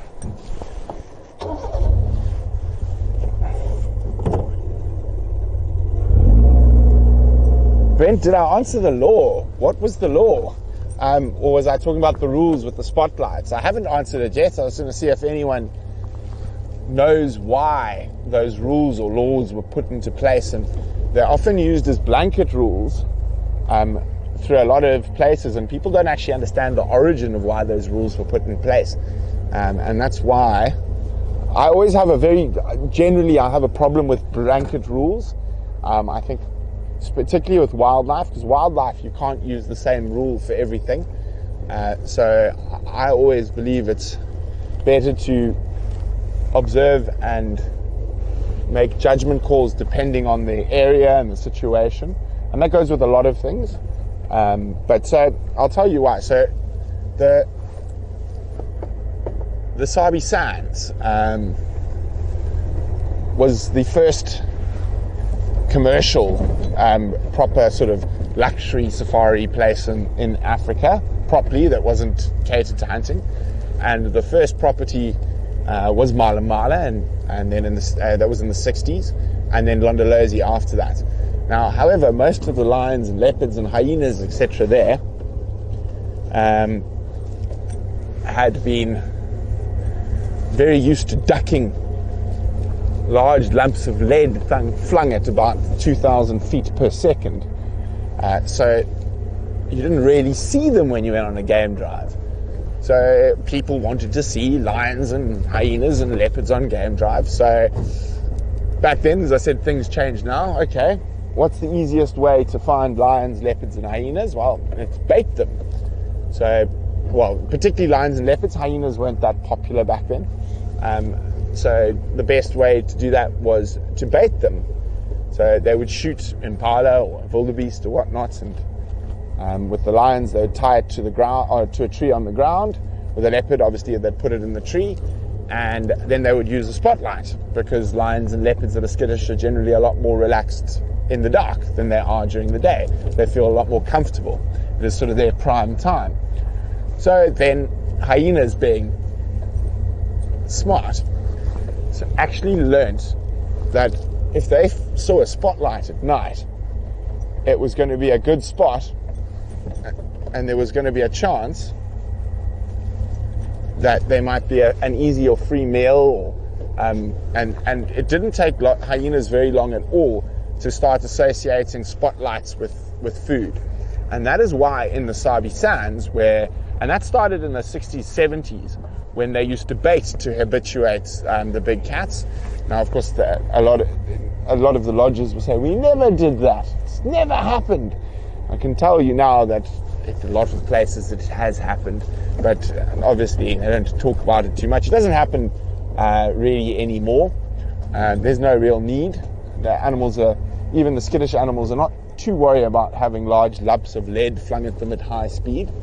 But yes, so that is why, and that continued for quite a long time. And then leopard cubs and whatnot were put into danger because if they were being spotlighted, the hyenas would actually come in, and the lions as well would come in to check if there was a free meal where the spotlight was. So that was where the rule that you can't spotlight leopard cubs under a certain age at night, and the same for leopard kills on the ground at night. So it's actually got absolutely sweet bugger all to do with the lights damaging the cub's eyes. All that type of stuff was sort of made up. There's to try get away from the fact that it was actually because of baiting that the hyenas and lions and other things and even the leopards to a degree had learnt that spotlight meant a free meal.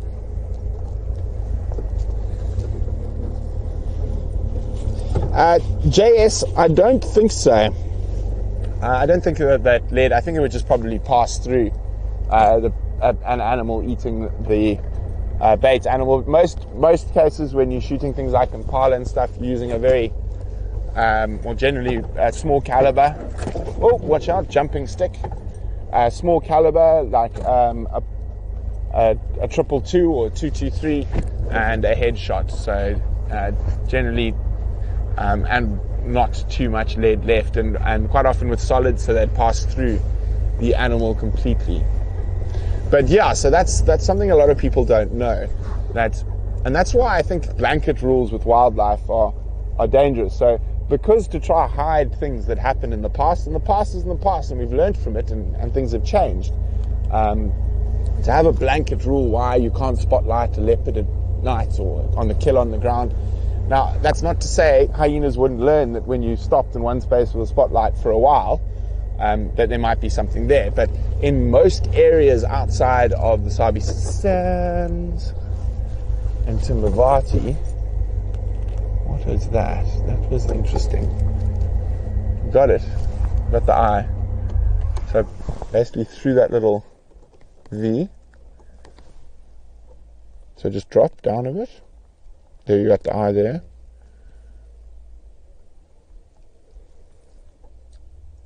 What is that? Sleeping impala. Darn it. All the impala tonight. Where is the miracle leopard or aardvark or honey badger?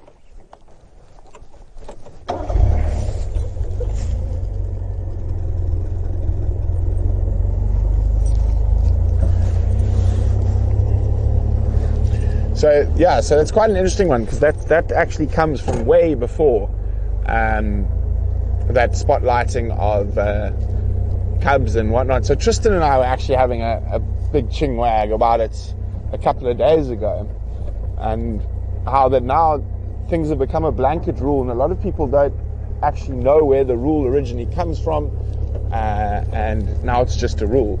So very, very interesting. So in the Mara, hyenas didn't even come inspect our spotlights. They weren't used to people being out at night, so they actually didn't really give two hoots, and they didn't think because we were using a spotlight there was a kill there. I've noticed the same thing in Botswana and in Zambia. So it all just depends on the area, and I think a lot of those sort of things can be quite controversial. But I personally believe that you must make informed, sensible decisions based on what's in front of you, rather than just having blanket decisions. Now, of course, some rules are rules, and they should be followed. Like, don't be an idiot and try go on a night walk. That is one way to die in Big Five country. But when it comes to sort of animal behavior and that, I always find it fascinating to read the different behavior and make educated decisions based on what's happening in front of you. Now, and I think in my time guiding and being a private safari guide, so I've actually sat on the back of a lot of safari vehicles, the amount of different explanations I've heard for the different rules about spotlights and red filters and whatnot is actually quite amazing. And I've heard some absolute doozies, and often that's not the guide's fault. That's what they've been told by the trainers or the bosses and stuff. So interesting stuff. Now, there's a very seldom used road coming up here on the left somewhere, so just keep your eye out for it, Brian, in case I miss it. I shouldn't miss it. I think it's this one here. Yes, it is. Okay. So I think what we're going to do is we're going to slowly head back towards the crater, and hope that maybe we get some luck in that area. I would love to see a pangolin.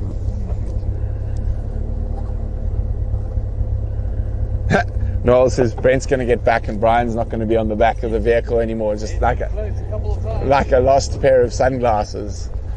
Yeah, I put my sunglasses away earlier. Becky, I do not take my dog on safari. Not that you can't take dogs on safari, but because she grew up in the wildlife estate, she's not exactly trained, and it's probably my fault. I haven't trained her properly to be on a safari vehicle and not react to animals. However, even if I had, and also a lot of the reserves don't let you take your dogs on game drive, even if I was allowed to, I probably wouldn't. It's safer for her. Leopards love dogs, literally adore eating dogs. So I'm quite fond of my dog, so I'd generally choose to leave her in the safest spot possible.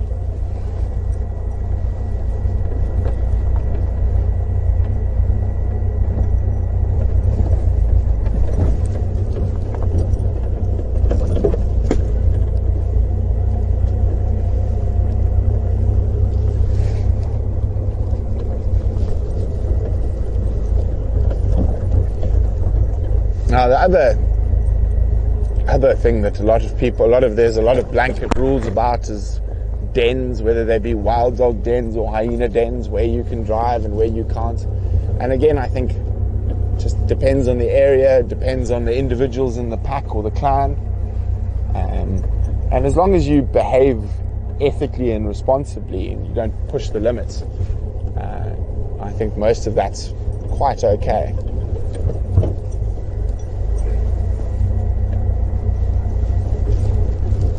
But yes, I've heard some unbelievable things come out of guides' mouths in my years in the bush.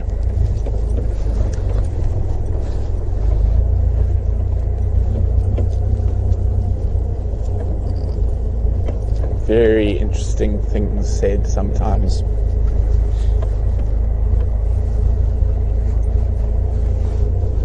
Trying to think of one or two of my favorites. Brian, you must have heard some good ones from trainee guides and whatnot, or interviewees. Actually, maybe we shouldn't talk ill of. No, let's not bring up interviews. I'll talk about ones from the past. I've had some. I think. One of my personal favorites, and this was from a so-called a very experienced guide. Buffaloes can live to 40. Yeah, I was impressed. The oldest dugger boy that had ever existed in the world. 12 to 15 years. Giraffes can live quite long. Up to about 30 years in ideal circumstance. But generally, like most animals in the wild, they don't last that long. No. That must have just been a word slip, though. Maybe. I'm going to ask you who it is when we're not live. Do I know them? Maybe. 50 to 60 ton elephants? That is massive. So, on that note, the world's heaviest elephant ever recorded is a whopping 11 tons, which is impressive considering a really big Kruger bull is about 6.5. And that was from southern Angola, of all places. The largest or heaviest elephant recorded.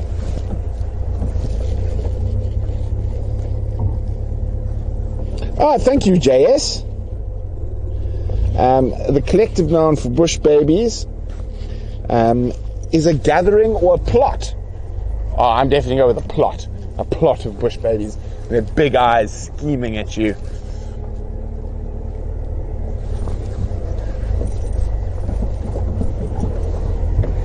Now, I was talking about how leopards like dogs. Now, a leopard you all know and love and like, who's also quite a favorite of mine, during my time at Dumas, snacked a dog. And of course, I'm not actually even talking about Sindile. Talking about Quarantine. Quarantine ate the Grover's dachshund. That was quite sad. Steph and I were standing right there and we heard it.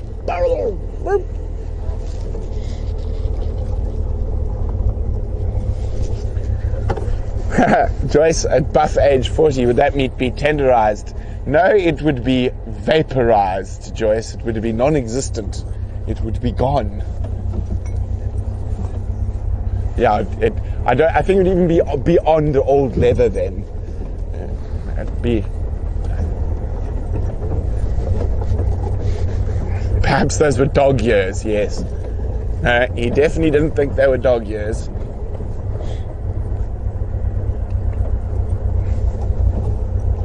No, it's amazing. And I've learned when I go into new areas or on safaris and stuff like that, I just shut up for the first couple of days.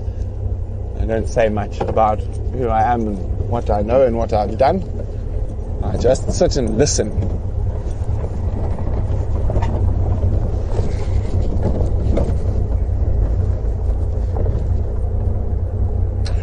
JS, yeah, lions like hunting giraffe. The Rietspruit Pride and the Rietspruit male lions, they hunt giraffe regularly.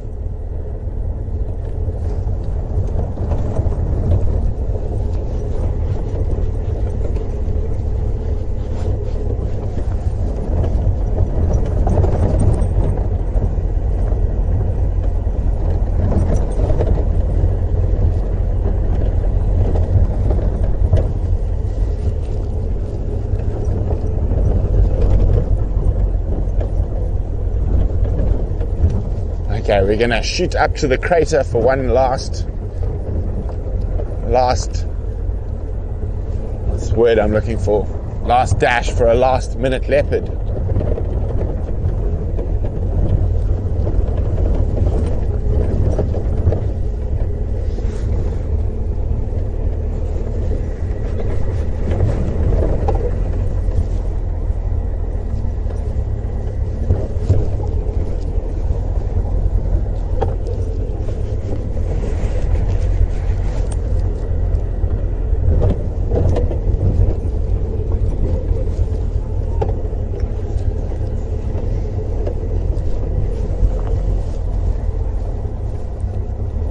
Impala again. Hang on. There, Brian. No, you little devil. These bush babies are just... He went onto the ground even, that one. Let's try. I think he was going to this tree, so we've got a good chance.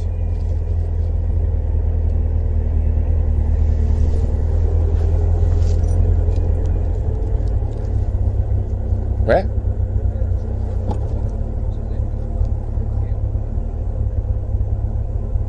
Going up or down? Okay, let's see. Let me just keep moving. We might catch the eye.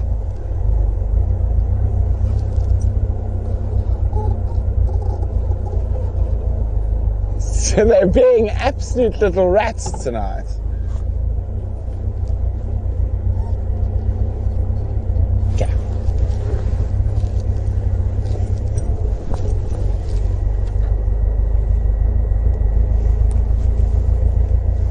We've seen about 9, but none of them have sat still long enough to put a camera on.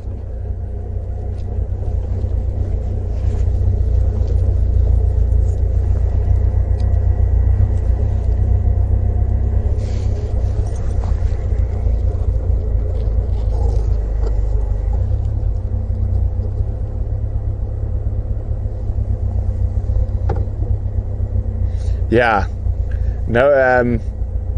No one really knows, no one really knew about quarantine eating the dashhound, but he did. Shame. Mouse. No, what was its name? Do you remember its name? It was something like Mouse or...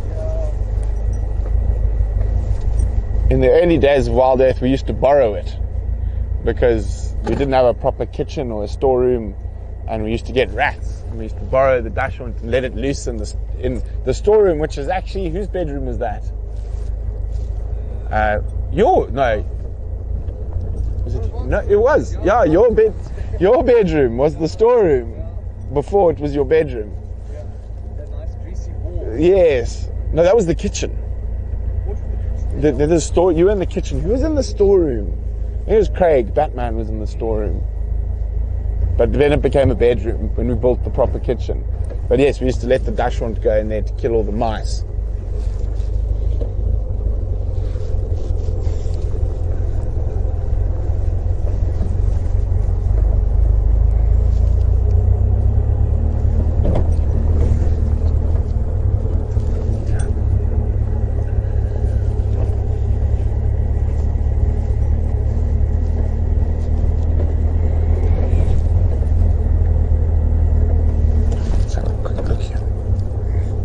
Yeah, quarantine does seem to be aging a bit better than Kunyuma, but that's not uncommon for where Kunyuma set up territory. So quarantine took over a territory where there isn't actually that much competition.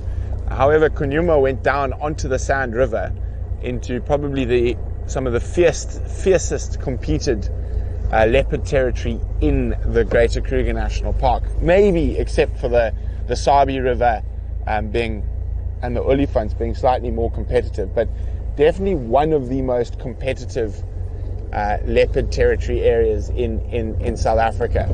So you're less likely to stay on top for as long in those areas. Now, of course, there have been exceptions like the Campan male and the Manuleti male, or Paleface. He was before Campan. But you look, even Anderson, when he moved onto the river, even with his massive size, he didn't last that long. So, I mean, there's benefits, more females, more food, but also, of course, more competition. Shame, old Mr. Snarly Pants. Still definitely one of my favorite leopards. Okay, let's have a look down this long, straight road here. Oh, is there something in the road? Is it my imagination? Yes, I do definitely remember Kunyuma slapping the buffalo's bum and then jumping in the tree. Yeah. Okay, let's see what. There we go. One last listen.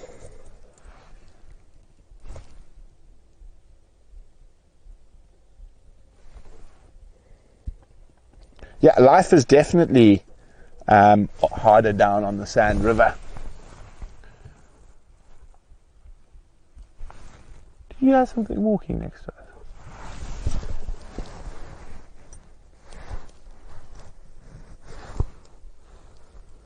It might have been a mouth.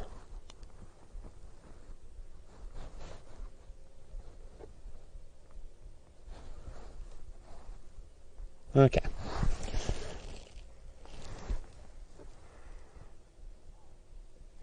JS, most definitely. Was it Egyptian goose? That's what we heard earlier. Yes, a person with disability can come on safari. There's quite a lot of lodges that will offer that option for you, just as long as you're not going on a walking safari, as Steve said.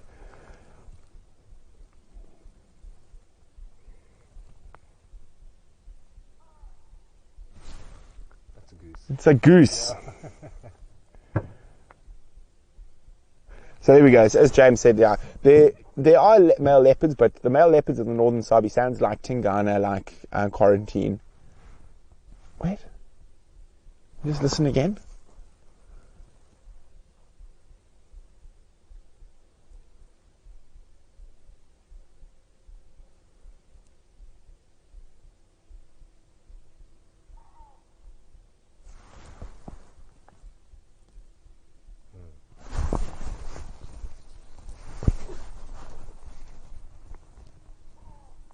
No, that's an alarm call. Okay, well, we were going to wrap it up, but because we had so many tech issues, I cannot not say no to an alarm call. Let's go look.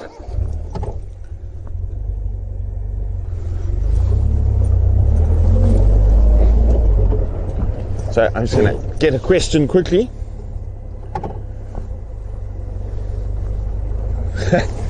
So it says, please go get, well, wait, let me just turn on my reverse light.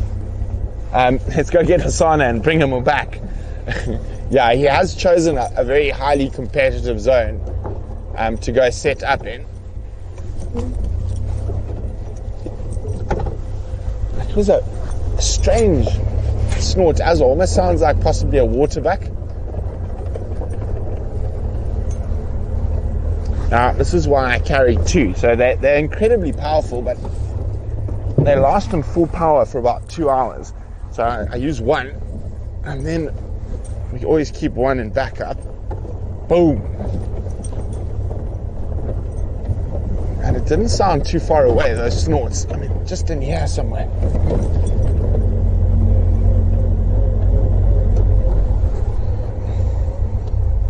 So listen again.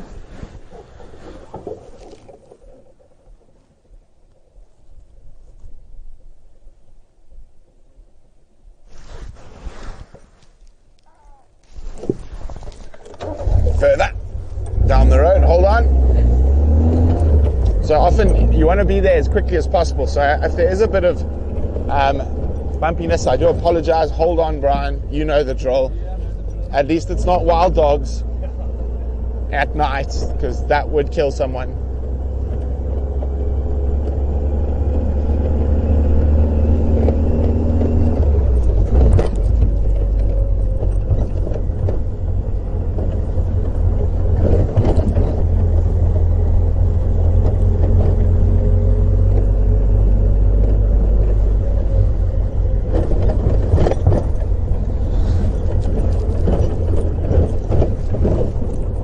I really can't wait to get an electric vehicle.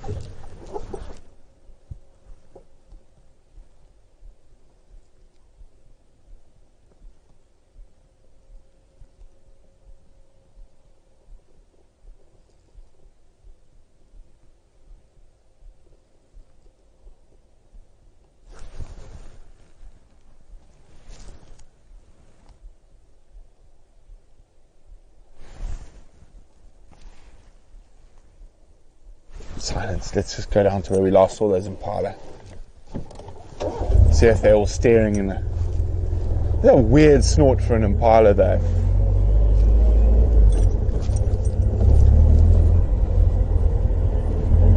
It's close to Leopard Dam, so it could be something coming to drink. Fingers crossed, guys. Fingers crossed.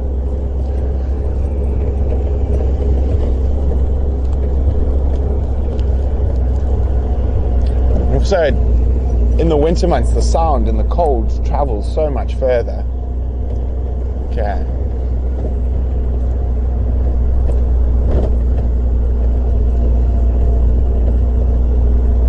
These chaps look like nothing's wrong, so I think it must be further down.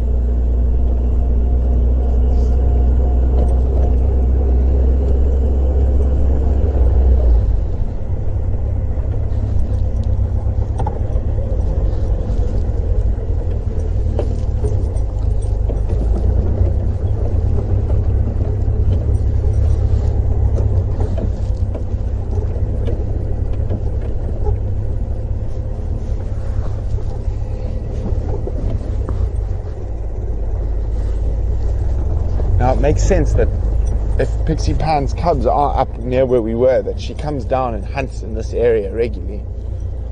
So I'm just going to go... They're the non-plussed impala, so let's say from where we were, those alarm calls were down here somewhere. And we're going to switch off and listen for one last time.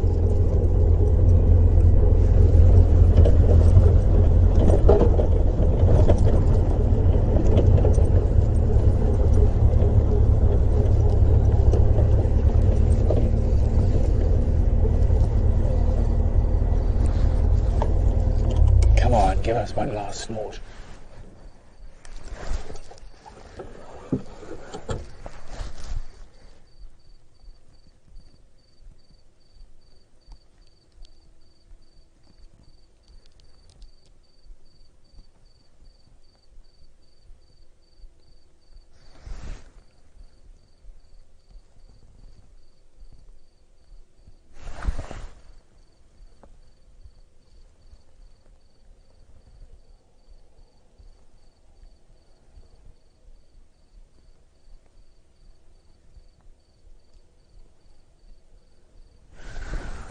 Oh dear.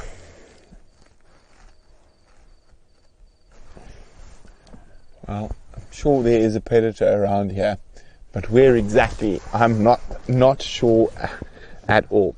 But it's thank you everyone for sticking with us, even though when we had a few minor issues there, and we didn't see too much today, but it's been really lovely just having you on the vehicle and chatting. We'll just have a quick look here.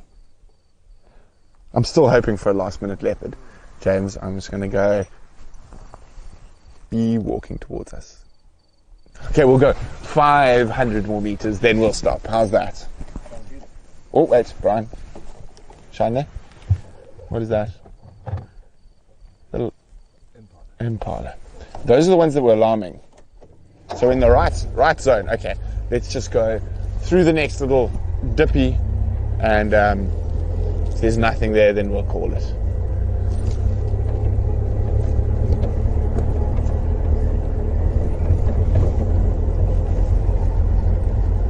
Come on. Now, impala do sometimes just snort at nothing if they catch a whiff of the smell or whatnot. They're not as reliable as kudu and inyala. And klipspringers, actually. Klipspringers are incredibly reliable. Whoopsie.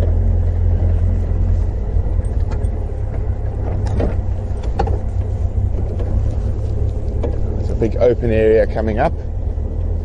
We'll see if there's not a spotty cat slinking along the edge.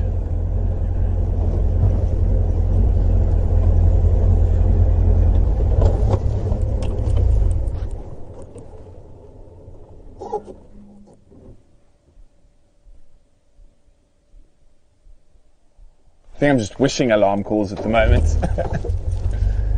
Yeah, let's go have a look at this big open area. Well, not big open area, but more open area on the edge of the river. On the little dry river.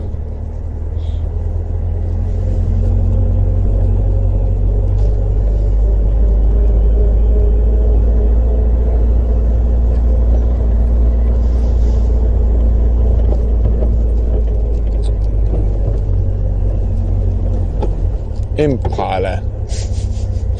Lots and lots of bloody impala. And none of them of the tree climbing variety.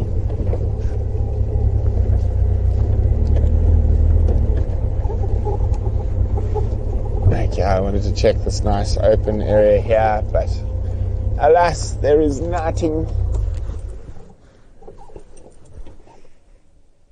Apart from my dust, which you are seeing now.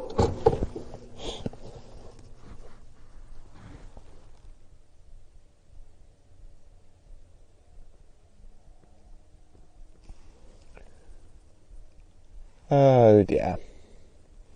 Well, thank you very, very much, guys, and hopefully you'll join us again soon. And as I say, Veerm is always constantly playing whack-a-mole with the gremlins, and I'm sure he's going to be beating them properly. And so lovely to have Mr. Joubert and his thumb back on camera today. Thank you for having me. So it's good, and yeah, and as I said, it's all going to be getting better and better, and we're going to be improving, and it'll be wonderful to actually be able to chat to you, to hear your voices and that is coming up in the future. Again, so thank you very much, and thanks for bearing with us with the tech, and hopefully we'll see you out in safari soon. Good night.